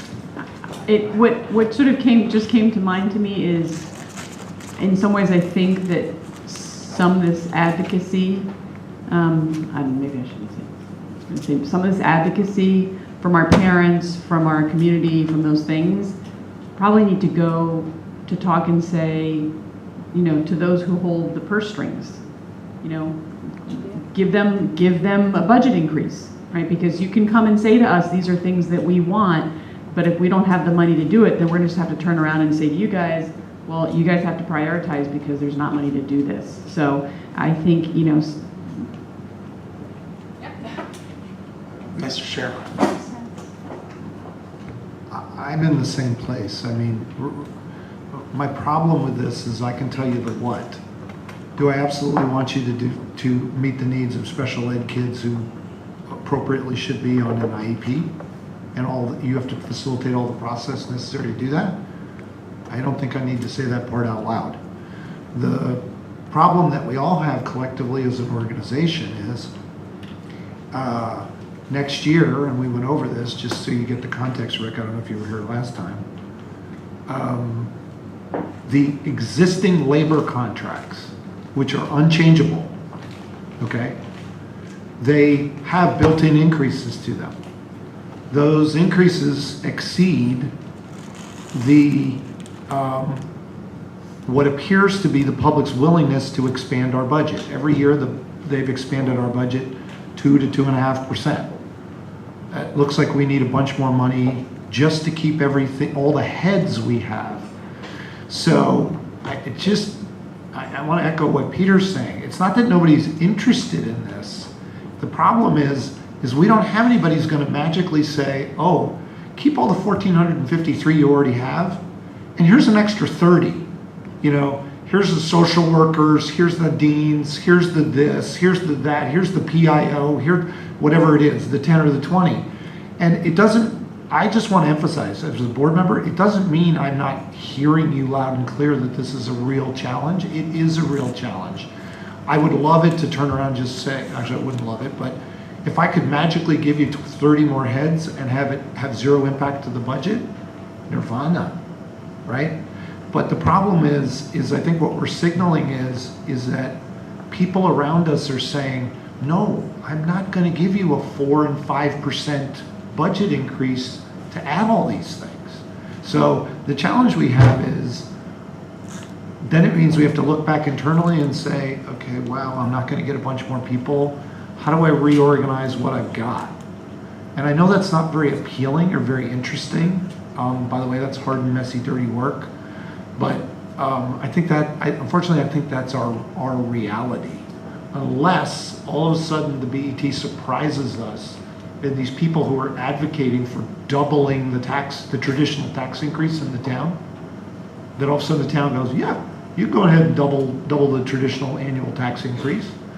I haven't heard anybody say that though yet. So we probably have to plan that doesn't happen. But if it does happen, then we'll all be pleasantly surprised and we won't have to reorganize anything. I think that's where this lands. That's why, Ralph, I'm really struggling with this list, because you asked the question, what do I prioritize on this list? Here's the real answer. If I can't afford any of this, I prioritize nothing, right? If I can afford all this, which we won't know until we really see the budget and we really start talking about the budget, then I could give you a lot better feedback. I feel like I'm in a little bit of an academic exercise, and I'm glad to do it, but I don't know what it does for us until we really know what the numbers are. So this is like the third time we've seen this item, but I don't know if we're helping you. Well, we're gonna see it when we get the budget, right? Yeah, You'll see the budget. God bless you, brother. Ms. Raymond. And I want to echo, we definitely support and want to make sure our students have the support services that they need. There's a lot of support things in here, even the wellness center.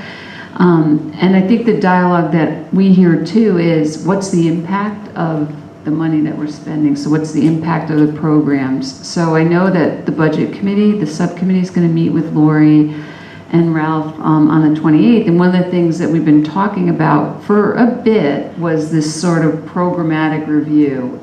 So we spend this much money on such and such to this many students, and these are the outcomes that we get. Because people can't see it in that outcome way and say, yeah, this is worth investing in. I mean, at an emotional and a logical level, of course, investing in our students makes sense, but I think when you just look at the big number, the head count, you miss some of the nuances of the impact of these really important programs. So I don't think anybody on the board doesn't support it. It's just, how do we package it and message it in a way that the rest of the community understands and values that additional expenditure as well?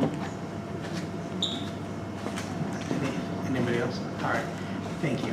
Thank you. All right, Kim, I think Kim, it is your turn.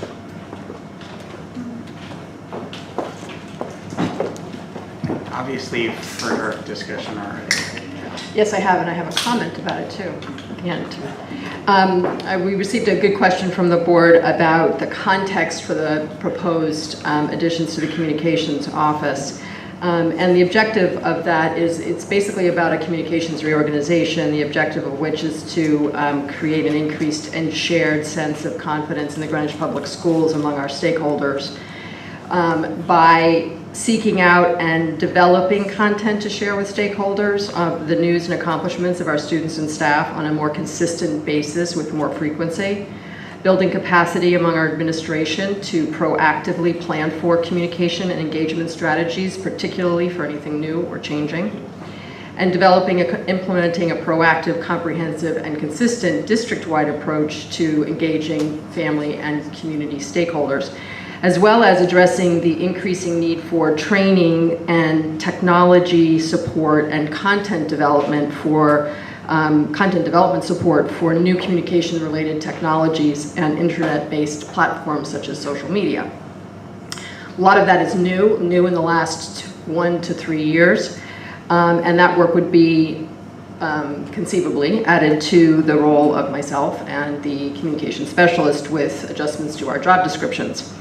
In order to create that capacity, we would need to transfer the administrative responsibilities that both Mike and I do right now for supporting the Board of Education's public meetings and public records maintenance, related freedom of information requests, and general public inquiries, among other detailed things, which I believe I gave a detailed proposal to Ralph, which either he has or will share with you all. This also would provide, this public information officer position would also provide increased level of clarity of responsibilities and consistency, with one person handling the work that majority of which comes out of the communications office, but there are 2 or 3 other people that handle some of these tasks and activities as well. So we would have a more consistent approach. So for example, the standing board committee work would not be dispersed among 3 different people, it would be with this one person. And then we're also proposing the addition of a part-time FACE coordinator to assume responsibilities for facilitating a more comprehensive and coordinated approach, and to sort of fill that oversight role at the district level, which has never been assigned before. It's been largely left up to the individual schools to manage family and community engagement. So that is the general proposal. The idea that we have is working towards a cost neutral, but it's not necessarily a headcount or FTE neutral proposal, because from my standpoint, I only have flexibility with one person, and that would kind of defeat the purpose. So I would have to look to other parts of the organization to try and figure that out. So I would need the help of my colleagues to do that. Questions for Ms.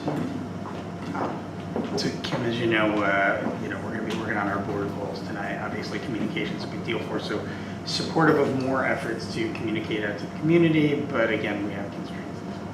We appreciate your creative thinking and the help of your colleagues. Ryan. Okay, thank you. Thank you. All right, any other discussion on the programs and services documents? Okay, hearing none, we will move on to the next item, which is the 4000 series policies. Ms. O'Neill. Right, so we are now on the 4000 series personnel, and you have, this is the first read as usual. We go through the first read and then the second read and vote on them. I did send you a couple edits through the email so that you would have them rather than going through them. The suggested edits for you to look at for the next time around. I did receive just one comment from Mrs. Dayton, and that's been addressed. So if anybody else has any questions about any of the policies. I mean, I read them, Barbara. For me, and I think I've said this before, were there any major changes, because these are the CABE ones, were there any major changes to what CABE presented to make them adaptable for Greenwich Public Schools? Off the top of my head, I don't think so. And any ones that we had questions about, we ran them by either Mr. Stacy or Chris Winters or Mary Ford, Mary Keller, who's the head nurse. So when we do have questions, we run them by all those people that are responsible for implementation. But I can't think of any major change that we made. No. Sorry, on the one that's been edited, the 4111.1 equal employment opportunity, was the intention to take out the end of the sentence? Because it basically says that we're going to reflect the diversity of the community twice. No.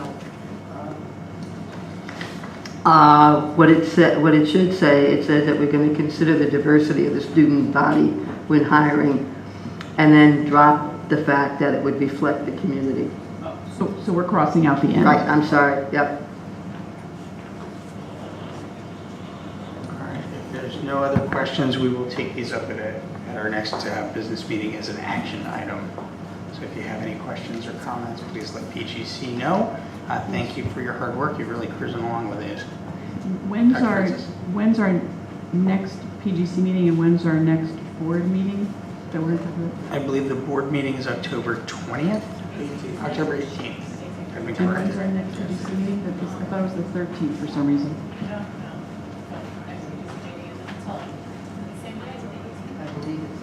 Okay. Oh, okay. I was just going to say, because it'd be great to get comments like a couple days before whenever our PGC meeting is, so we can do that. Yeah, if everybody could. So maybe Barbara, get those could you, if comments that's early. not the same date, maybe let everybody know.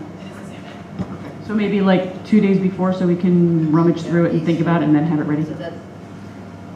It's good for me to get the comments, because like tonight, I was able to put them in writing. If I sat here and read these changes to you, I'd be saying it over and over again. So the sooner you can get your comments and whatever, the better. Thank you.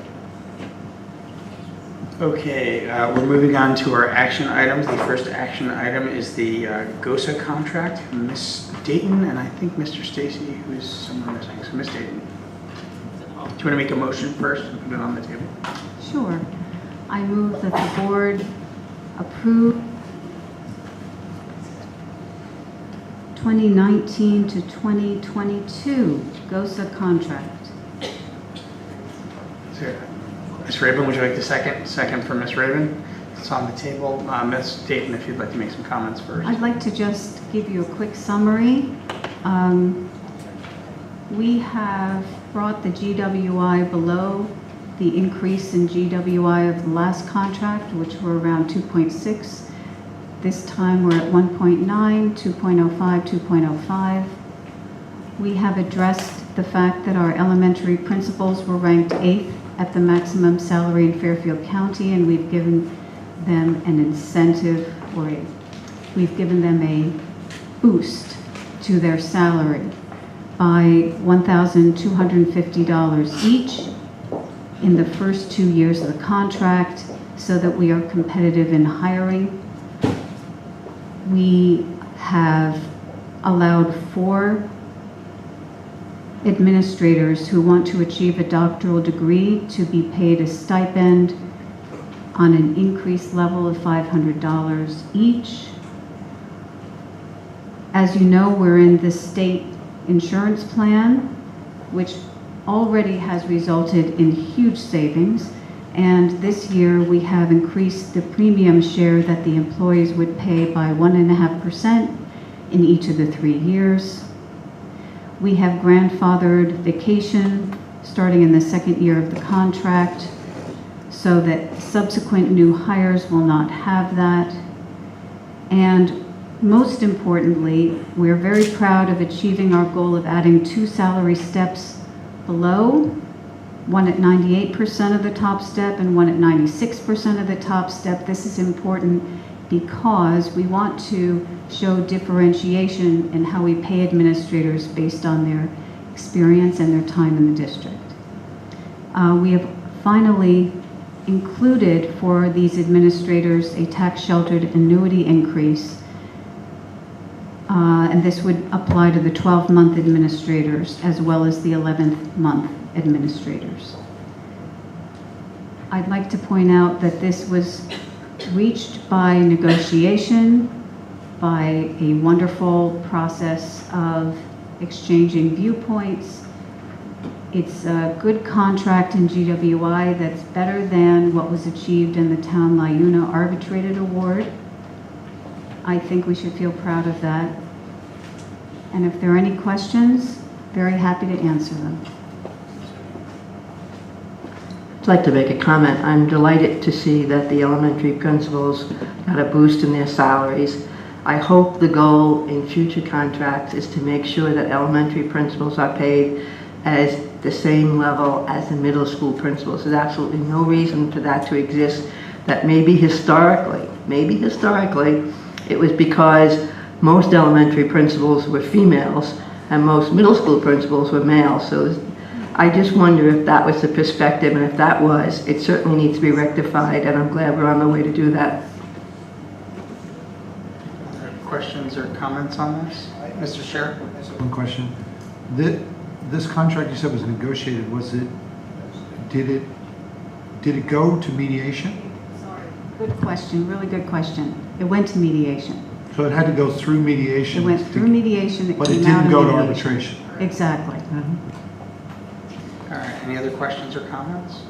All right, so the motion on the table is to approve the GOSA contract for 2019 through 2022. All those in favor? 8-0. I think Ralph wants to vote too, but he can't. 8-0 with the support of Superintendent. All right, fantastic. Thank you very much. Okay, the next item is the tuition and fees for 2019-2020. Mr. Mayo. So, let's take a motion, put a motion on the table to accept. Okay, Ms. O'Neill makes a motion. Is there a second? Motion to accept. Second. Ms. Dayton. All right, Mr. Mayo. The survey was administered as was asked by the board to non-certified staff to determine if they would send their children to our schools if the tuition was lowered. 58 Board of Education staff members stated they would consider sending their children if we reduce the rate. The administration recommends that the rate be changed to 15% of the full rate for all GPS employees.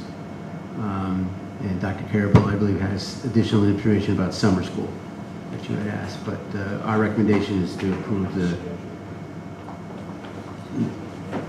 15% rate for all GPS employees.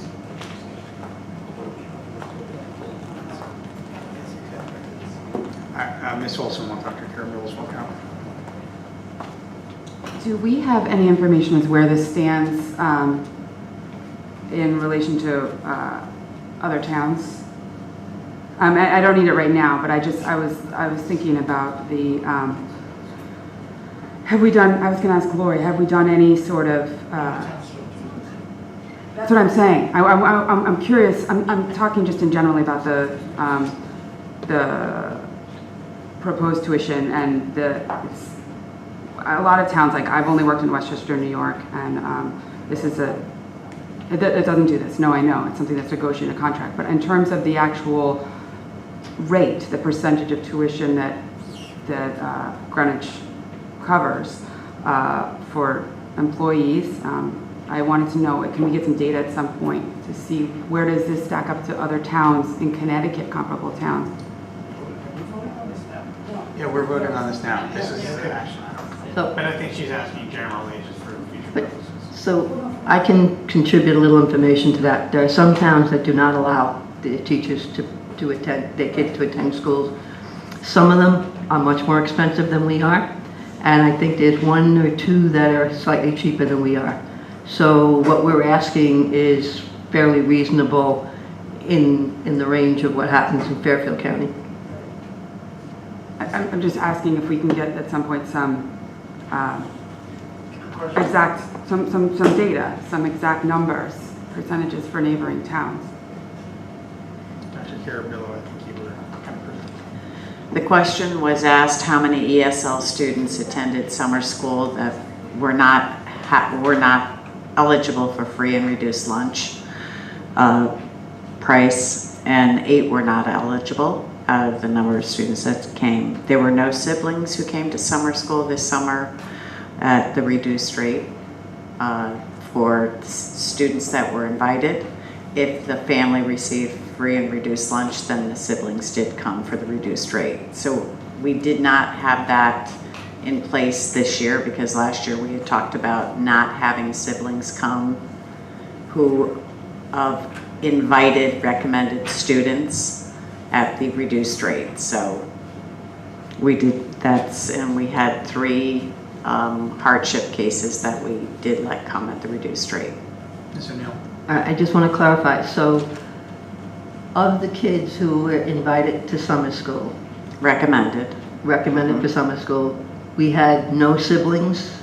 We had siblings, but they did not come at the reduced rate unless they qualified for free and reduced lunch. Okay. All right, any other questions or comments on this, Mr. Sheriff? I was just going to make the comment of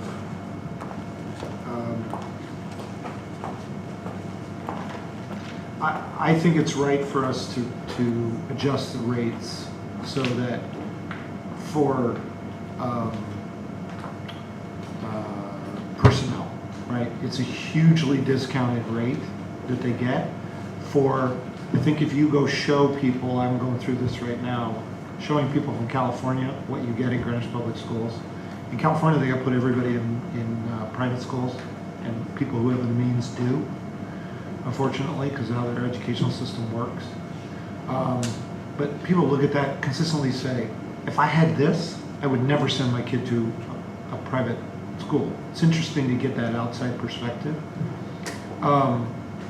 So I think we're actually offering a really great benefit, and it's at a really reasonable price. And the purpose of this program originally was as a means of attraction and retention of staff. We have a pretty high retention rate as it is. So it doesn't seem to me, it seems to me it's kind of meeting its needs. Because look at the number of people who are here who put their kids in Greenwich Public Schools instead of if they live in Stamford, or we also all got the data of where these teachers live and other staff live. So that part I'm okay with.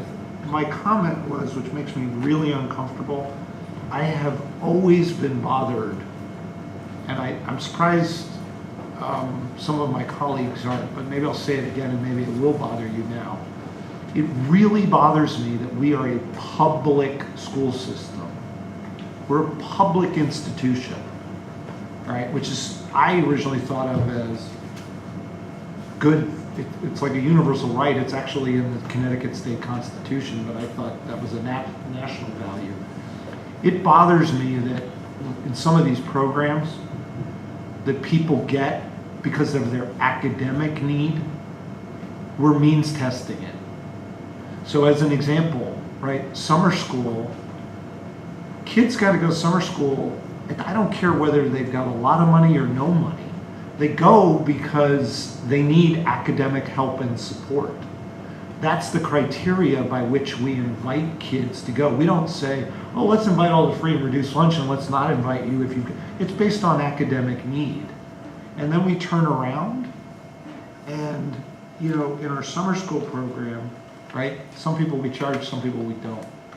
That just really bothers me because it kind of rubs against the idea of if you need it, go. If you don't. So that's why, you know, looking at like the elementary,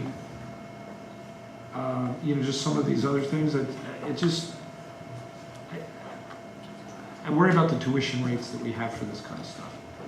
But with that, go ahead. I think Dr. Francis has a point of order. Do you have a point of order? Well, no, I was just going to ask for students who are invited because of academic need to summer school. Right. What are they being charged? Well, I'll give you an example. Half-day middle school, right? If you're eligible for free and reduced lunch, you pay $32. If you're not, which is means testing, you pay $8.55. But if you're asked to come, if you're an elementary school student who is underachieving. That's not what this fee schedule says, though. I'm asking how it's actually practiced. So if you're. Dr. Carabillo, you can come back up and answer that for us. Because I thought that was the whole question about if your sibling comes, the sibling who may not be in needs wouldn't get the reduced rate, but if you were invited as a needs-based person, that you would. Okay, then we need to modify this Let's let document. Dr. Carabillo actually explain why.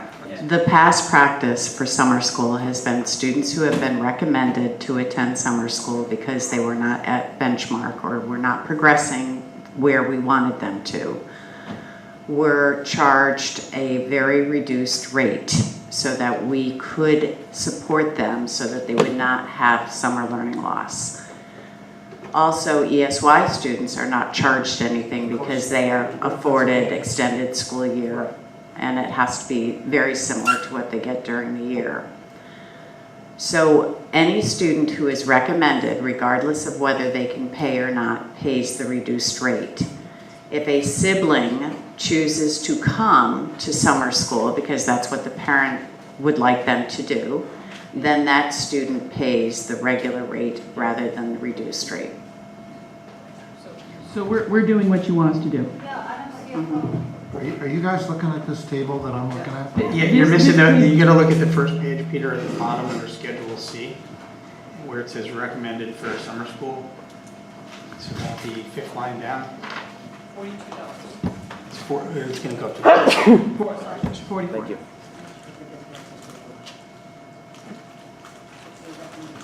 Right. No, I know that, but that I agree with that, guys. But that's only our K-5 program, right? When you get up higher in the system, right? If a student is we only recommend K through 5. We do have some students in grades 6 through 8 that are recommended. And I got that point. Oh, okay. So I got that point. This is where I'm living in policy realm. You're living in, you know, technical worksheet realm. I'm living in the realm of you have kids. The purpose of summer school, right? And we agreed to this, was to take care of kids, particularly also at the middle school and the high school level, who need remediation, right? And my point is that in this, we've retained this barrier, which is if you're a so-called wealthy kid, I don't know what that means, and you need one of these classes for remediation, you gotta pay for that. And for me, that just kind of rubs in the face of what we're trying to do. That's the only point I'm trying to make. So I get it, you took care of it at the elementary level. I got that part. Middle school students who were recommended, there were a handful of students who were recommended for summer school for middle school. Those students also attended at a reduced rate. High school, we do not recommend students. Students who need remediation, it could be because it's a parent choice. If a student has to make up credit, it's credit recovery. That student had the opportunity once already. And summer school, it's something that they have to have for graduation requirement. Any other discussions? Ms. Olson? I'm not sure I was completely clear before. I wasn't saying that it was I wasn't really making a statement in either way, whether it was too high, too low. I just, in order to be able to make an informed decision, I'll probably abstain until I'm able to see some data. That's why I was going to ask if we could see some data going forward where we stack up compared to next to other schools. 15%, I'm going back to what I'm talking about, 15% of full rate. I'm just curious where that stacks up to other schools. Is that something we can request? I'll abstain for the moment because I wasn't able to ask this in advance, but is that something we can request? I believe the superintendent's got that. And there was a survey done back in 2015 by the former CEO. We have it, so we can share that with you guys, but we don't have it here tonight. Yeah, exactly. So as this is an action item, if there's no other discussion, Dr. Francis is out of the room. The motion on the table is to accept the recommended fee schedule for 2019-2020. It's already been moved. All those in favor? 1, 2, 3, 4, 5. Yep. All opposed? None opposed? Any abstentions? 1 abstention, so it passes 5-1-1. Okay, thank you very much. Next up is the FY20 budget resolution. So, Missy, I think you may want to make an amendment, but let's get it on the table first. Somebody make a motion to put it on the table. So moved. Okay, so Ms. O'Neill to adopt the budget resolution is recommended. Is there a second? Ms. Dayton, discussion. Ms. Dayton, if you want to make a... Ms. Dayton. I'd like to make an amendment in section I, non-federal government and/or non-state of Connecticut grants. Currently, we are able to apply up to $5,000. For the last 8 years, we have gratefully accepted the Asia Society's grant, which is a little shy of $13,000. The BET has approved that for the last 8 years. I'd like to raise the threshold up to replace the 5 with the number 13, so it would be up to 13,000 in section I. Is there a second for that? Ms. Stowe, discussions are for me. You want to explain just the genesis of the meeting? Sure, I'm sorry, of course. At the BET budget meeting, the BET members recognize that this is a year in, year out, rather bureaucratic process by which we go to them, give a 2-minute presentation, and we, of course, are granted the ability to apply for this grant for the Asia Society. And I would like to save the time of our staff members in going before the BET so that they can do education work instead of doing bureaucratic work. And so I think if we increase the threshold to 13,000, it just eliminates losing an hour of their time. And I see no reason why that would be a problem with BET. Ms. O'Neill. Did anybody find out why they didn't approve the request to increase it to 50,000? Because it seems to me 13,000 is minimal. you know, we talked last time about teacher time. If they're going to apply for a grant, you got to go before the RTM Ed Committee. You go before the Finance Committee. Then you go to the BET. Then it finally goes to the RTM. It's such an immense amount of time. Someone would wonder, now, why would I bother doing that for a $15,000 grant? I got 4 or 5 meetings to do, plus the paperwork. I don't know. It just seems to me that we ought to try to increase this again and make maybe a better argument for it if we don't know why they turned it down the last time. Mr. Sheriff. Totally informal inquiry, not a formal answer from the BET, but the people that I talked to, I said, can you refresh me on why they turned this down? Their statement was because there are conflicting rules in the other ones that say these are the thresholds. So their thresholds are in their rules in the BET and in the RTM. So it's not just as simple as we change it, it cascades all the way down. So was what I was told. I don't know that that's true. I don't represent it as truth, but that's what I was told when I inquired. It seems logical. The conversation I had with someone on this, which I might encourage you to maybe amend, is instead of trying to get this clause changed, you might want to add a supplemental clause that is Asia Society specific. So if you wanted to add one that became item, well, maybe my glasses crap. Maybe, is it J or is it 40? Whatever. Add one that says, giving us authority to accept grants up to $50,000 from the Asia Society. If you just name that thing specifically, if that's the problem we're trying to solve, I think that one might, you know how they gave us permission on the GAF gifts and what have you. If it's really specific, they might just approve it through, so you could solve that Asia Society problem without having the grand debate about who has what authority to prove what. It sounds kind of silly and stupid, but it may be a way to solve the problem. That was the feedback I got from talking to people. Mr. Mayo. Yeah, our COO has been talking with the law department about this issue, and she thinks she has a solution. And adding the Asian Society to line 44, where it says Board of Education is authorized to accept grants from the Greenwich Alliance. Yeah, that's another way to do it. So, and she's working on that. So I think that might be the Why don't we do it now? quickest way to go. Why don't we do it now? So Jennifer, do you want to withdraw your motion? I withdraw my motion. I'd like to make a new motion. Please. I'd like to add to section 44, after the words Greenwich Alliance for Education, the words Asia Society. No, I'm sorry, it wouldn't go there. It would go after the word foundation. After the word foundation, I'd like to add the words Asia Society, which would be followed by and the Area 9 Cable Council. Is there a second for that? Mr. Sheriff, any further discussion? All those in favor of the amendment? 8-0. Okay, so the motion as amended is to accept the budget resolution with the amendment in it. Is there any further discussion? Not worry, you don't need to talk. She's not here, but you can tell her anyway on the camera. She doesn't need to talk to anybody.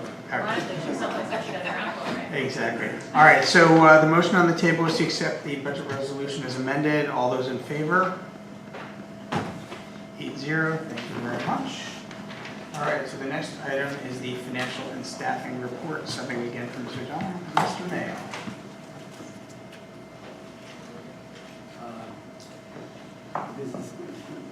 The business office is submitting its monthly financial report ending on August 27th for your consideration. We have one area of concern is that we could possibly go over budget for legal fees this year. We will supplement the money this year from other budget lines, and we'll make adjustments for the upcoming budget. And Mr. Stacy's available to answer questions about that if needed. Can you get a motion to put this on the table? So, Ms. O'Neill, second from Ms. Staten, to accept the financial report. Any discussion or questions? So, Ms. Stowe.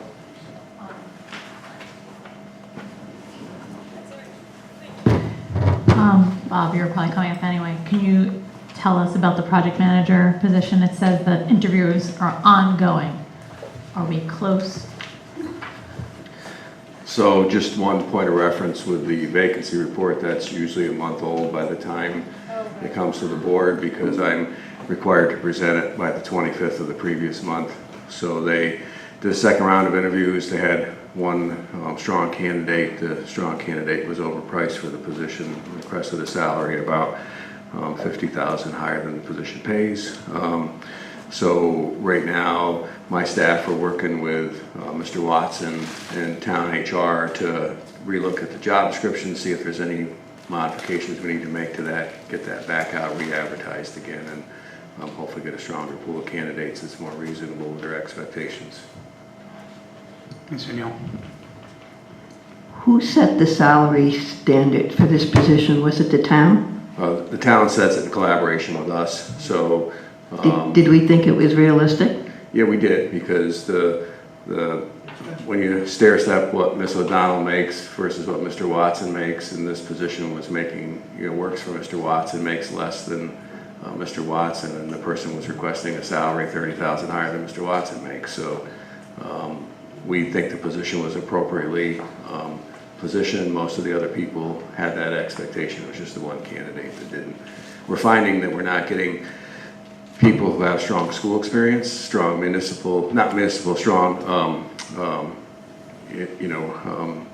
what do I want to say, civil buildings, not commercial, more strong commercial, sorry, thank you. Anything else on the staffing side while Bob is standing here? I'm sorry, Mr. Sherry? But that's the pool you're going to get. Correct. We're attempting to work around that to make sure we find the right person with the right qualifications. But going to Ms. O'Neill's question, was one of the restrictions in the candidate profile that they did, because I know how this works, right? You have the candidate profile, you go out, there's 5 other companies that benchmark all these things based on your description. They're well-known organizations. Right. So that one, but if you, depending on how you write it, was the job description written with a restriction that said only project managers with public sector experience? No. Okay, so it is going against the marketplace of project managers in the commercial space as well, right? Correct. We're not, so it's benchmarked to that, and the range they gave us was that range, right? That's correct. Yeah. Ms. O'Neill.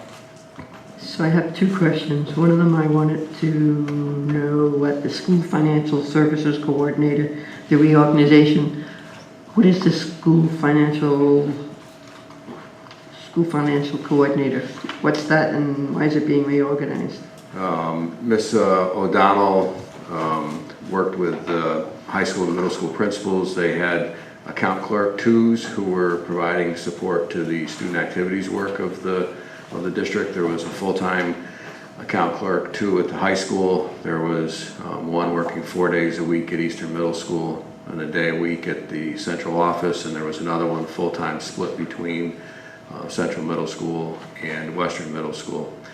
With the town and their most recent concerns over cash management, the finance department took a look at how to restructure those positions to make sure we're being more effective in how we manage and collect funds, and they felt that they needed the position at the high school to be a higher level position requiring some professional background. So the position was crafted in a way that the person needed a bachelor's degree minimum, strong financial experience, some process management work, because that person has general oversight over the student activities fund, primarily at the high school, which is about $2 million a year, and supplementally at the 3 middle schools, to work on having that be as least amount cash driven as possible. When was this position reorganized? It was done at the end of June last year, May-June timeframe. So is this the first time the board is seeing this? Because my concern always is that we see these changes after the fact. And so you say to yourself, well, these changes, were they budgeted for? So there was an added preschool classroom, which means staffing. So was that budgeted for?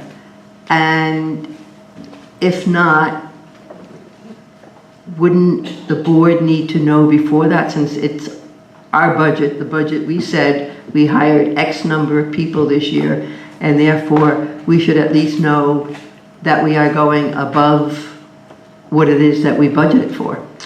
The practice, well, before I arrived, and we haven't changed it, is there's a monthly staffing report that's provided to the board that shows the changes that have been made from the adopted budget to the actual positions and the reason for those. So in the 3 years I've been here and the years before, if we have sections we have to add because of enrollment increases, the superintendent makes that decision. We add that on the staffing report so that the board is informed of those decisions. Yeah, there's some things like, elementary classrooms, they have to be added when they're added, but here we are sitting in the end of September, and some of these reorganization things took place back in June, and we're just finding out about them now. So we are not good stewards of our budget if we are learning about changes to the budget after the fact, and no opportunity to ask questions as to why this happened or why this didn't happen or whatever. So we're not well informed. So what happens, in my perspective, is that there's a vacuum that's created, and therefore the BET starts to ask those questions which the board should be asking for themselves. Well, the BET is aware of all these in advance because, as you know, the process is if we're making any change to town positions, those have to first go through the Town of Greenwich Human Resources. First, we have to go through the Town Administrator, Ben Branyan, for permission to fill vacancies. Secondly, we have to go through the Town of Greenwich HR Department to redefine positions. Thirdly, we have to go to the BET-HR Committee for the BET-HR Committee to give us permission. That's even worse. That means everybody else knows about what's happening but the board. And we're the board that's supposed to be governing the Board of Education. And now we have everybody else giving approval, and we're sitting here a month and a half later finding out about something they all know about. There's something in that timeline that needs to be changed. If something is going to the BET for approval, then the board should know about it first. We can take a look at that, Barb. As I said, this has been oh, I know, it's not your practice, but it's something that needs to change. We need to get control of the budget and our responsibilities and not letting everybody else make decisions for us. Because one of the goals we have tonight is to be advocates for the budget, and if there is times when we should be at these meetings to advocate for these things, we wouldn't know because it's already happened without us. Anyway, I'd like to see that changed. Anything else on personnel? If not, we'll shift gears. Ralph, during the last discussion on management staffing, I had noted to Lori that, we probably would like to see more, at least I know I would like to see more information on open pasture capital projects. Trying to get oversight, basically, of what's still open and out there, and what are the plans for closing those projects. So if we could get that in the next report, that would be helpful. All right, anything else on the financial and staffing report and statement? I'd like to bring up something that's not in the report, if that's acceptable to the board, and that is having a carryover account worth 1% of our budget. I'm not sure where that fits. I'm happy to return to this topic in agenda planning. I'm bringing it under financial report because there's no good place to put it. So the chair can first tell me if this is an appropriate place to talk about it. If not, I'll go to agenda. Yeah, I think we can put it on the agenda, but what Ms. Dayton is referring to is there's a state statute that says regardless of what's in your charter, that the board of, for us it's the BET, can set aside return money up to 1%, according to town council, of our total operating budget for use in future years. And so it would be a decision of the BET. I think what the state would like to do is have a discussion amongst the board, which we can set, in agenda planning, as to whether or not we think that's something worth asking the BET to do. All right, yeah, if we could, if there's any, are there any other questions or comments on the financial and staffing report? If not, that is before us already with a motion. So all those in favor of accepting the financial and staffing report? 8-0, thank you very much. The next item is transfers, Mr. Mayo. Yes, we have two transfers that we're putting forward to the board tonight. One is for the superintendent search expenses, and the other is the budget transfer to secure an auditing firm to review our capital process. All right, can we get a motion to accept the transfers? Ms. Staton, is there a second? Dr. Francis, discussion? I will say, I guess, you did, during your superintendent comments, mention what the scope of that audit would be. If you would mind emailing that around to the board just so that we have that, because I know there's been some questions from the BET and others as to what we're doing in response to our learnings from the JC roofing project. And it sounds like that's where they're going to be most borne out. Any other discussion on the transfers? Ms. O'Neill. It's sort of related to the transfers. I wanted to know if they were, the BET doing any other audit or just the JC? Well, I heard a rumor. The four members of the BET had recommended that they complete an audit of capital projects going back 6 years. But that was just a recommendation that four members made. No, it wasn't from the audit committee, and they are going to discuss that on Tuesday, I believe. Good, and I hope then the board will have a chance to discuss it, because if they want to audit all those projects for us, then I think they ought to start auditing some of the other town projects as well. I don't know why they want to single us out. Actually, so anyway, I just hope you'll keep us up to date on that. And just so you know, I mean, most of the discussion that's been going on has been about the go forward, which is why I'm happy to hear the discussion being what process improvements can we make on our side, what procedures can we make. In addition to the discussion that I've had with Mr. Mayo, is there's probably some recommendations we may make on the town side that they don't come up with on their own. And those are sharings that will happen between Lori and the town folk about them. So there's been a lot of ongoing conversation between the administration. The board has to get involved with this discussion. Well, it's actually a discussion with the administration, because most of these are practices, procedural practices of our operating office. What we've asked is updates on that. So Ralph tonight talked about the audit. That's the first time I've heard that, so that's good. Also, the BET obviously has been taking it up in their audit committee. So I sent around the note from the town auditor. That's the only writing I've had to date. It wasn't on their agenda. I looked at the audit agenda, and it wasn't on the agenda. I attended the audit committee's meeting on Tuesday, I believe, and they went through the timeline of the JC project, and they discussed, pretty rationally actually, they discussed working in conjunction with us to ensure that our processes and procedures met the standards, so we don't come up with any kind of errors like we did with the JC Roof project. So it wasn't very combative or anything like that. It wasn't, they weren't looking for a pound of flesh. They were actually want to work with us to fix the problems that we have and that they may have. All right, so before us is the transfers. If there's no further discussion, the motion on the table is to accept the budget transfers. All those in favor? 8-0, thank you very much. That leads us to our last action item, which is the 2018-2019 Board of Education goals. I attempted, based on our discussion at our retreat, to put those down on paper. I did get comments from several members and tried to incorporate them as best I could. Again, I said last time there's no pride in authorship here. But can we get a motion to put these on the table? And then, Ms. Dayton, is there a second? Ms. Raven,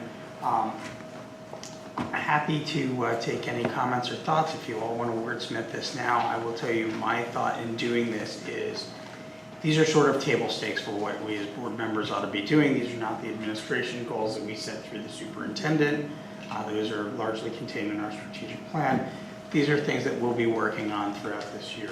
So the Lighthouse Project being an example of that. I'm happy to take any questions or comments. As you know, I'm opposed to these goals because none of them are measurable. And I know there are some goals in the world that you can't measure, but I just think this is motherhood and apple pie. And at the end, we're going to look at these and say, oh yeah, we did this, because there's no benchmark. I also look at the bylaws of the board, 9040, where almost all of these are already in board-related responsibilities. So I don't know why we're going through this exercise that I just don't see any. You know, we accuse the administration of not having a plan and benchmarks and how do we get there. You know, we're going to come June and look and say, yeah, we're terrific. I just don't see the point of all this, especially since they're in our policies and they're our bylaws and they're not measurable. I'd be glad to sit down with someone if they want to work out something that makes them more reasonable, but right now they're just... Mr. Sheriff.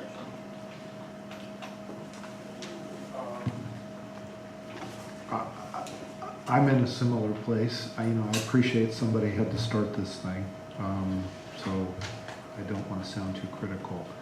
I think this needs more work. So I know somebody put a motion to put them on the table.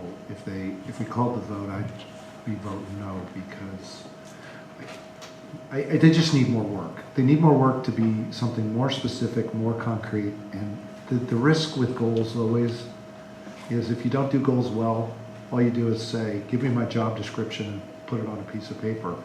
And that's not a goal. So, and I'm sorry, this week these kind of came kind of late. I think they came on Monday or something. So, or at least I saw them. So I didn't have a chance to work on them. I was busy with other things in my real life. I should say real life, my other life.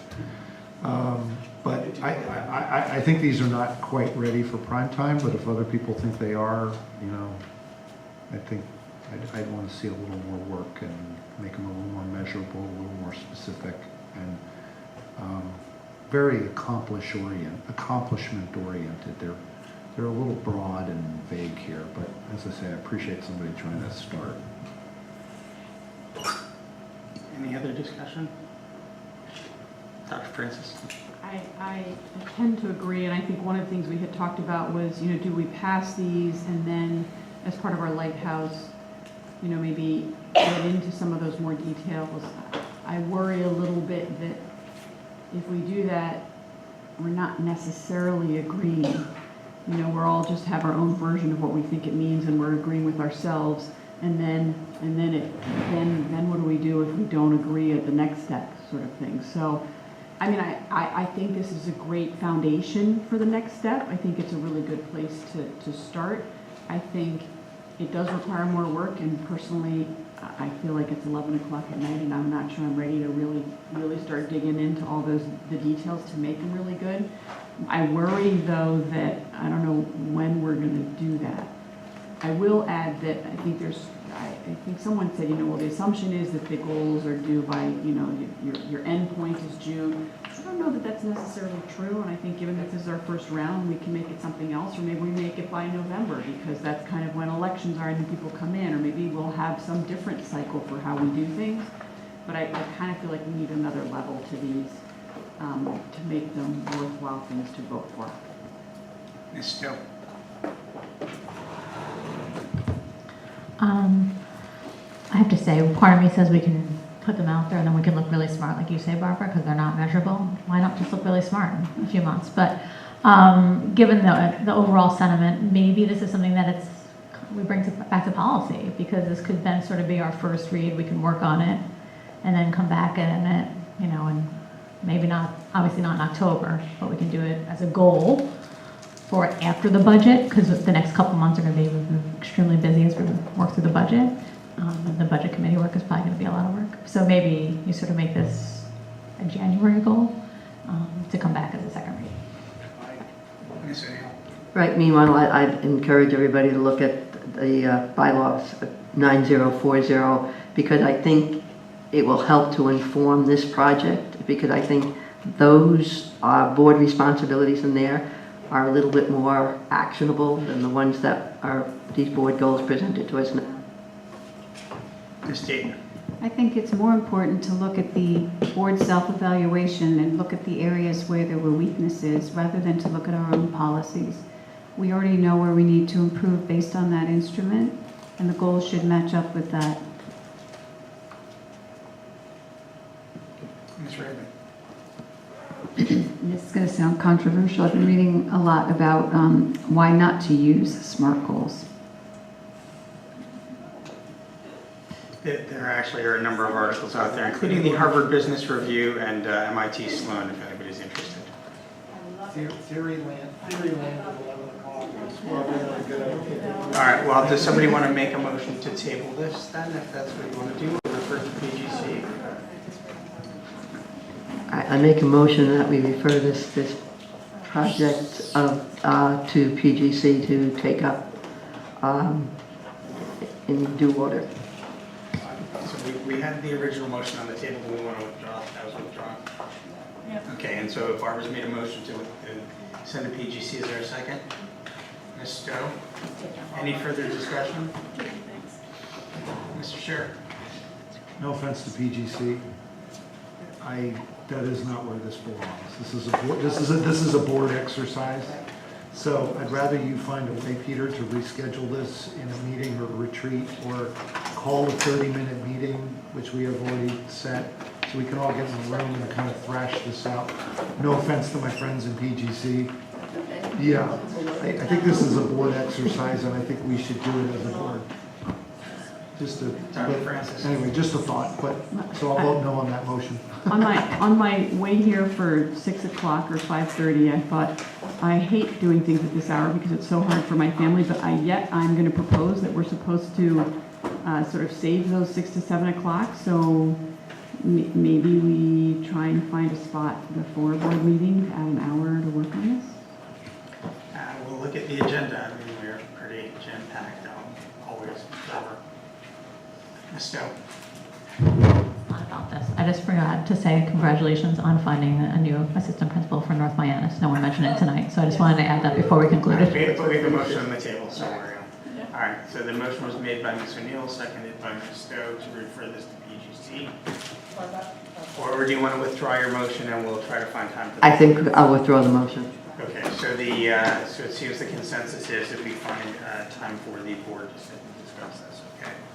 We will look at that as part of agenda planning, which is our next item, agenda planning. Ms. Dayton. I feel it's incredibly important. If you look at the data of what we return to the town at the end of the year, it's shrinking dramatically. You can see the trend, especially in the last year. We had a very close scrape in terms of staying within budget because of those out-of-district special education placements. We should take advantage of state law that says all school districts can have up to 1% of their budgets in a carryover account. There's no reason at all why Greenwich should be unable to take advantage of good thinking that the legislature's provided for us in situations such that we want to spend money in a wise way for unexpected events. It could be a superintendent search, who knows? We don't know what it's going to be. I think that it's worth having this discussion at a different time. I'm hoping we can add it to the agenda at the chair's discretion, and then if the board thinks it's a good idea at that time, we would take it up with the BET. I think it's a good idea. Mr. Sheriff. Shocker, I'm going to take the contrarian view.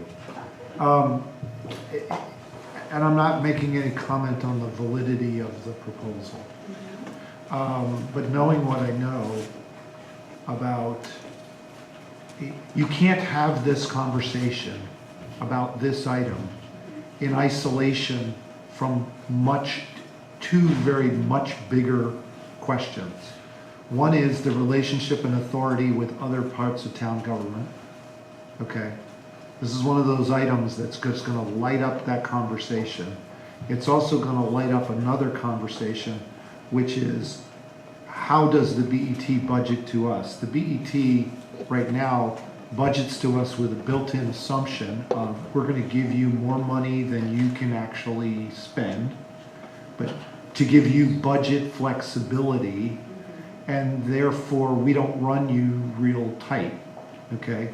Yeah, we do it to ourselves. No, I understand that, Jennifer. I wasn't going to talk about the identity. My point is it's going to key off two other big strategic conversations about what's our authority versus the state's authority, because we're an organ of.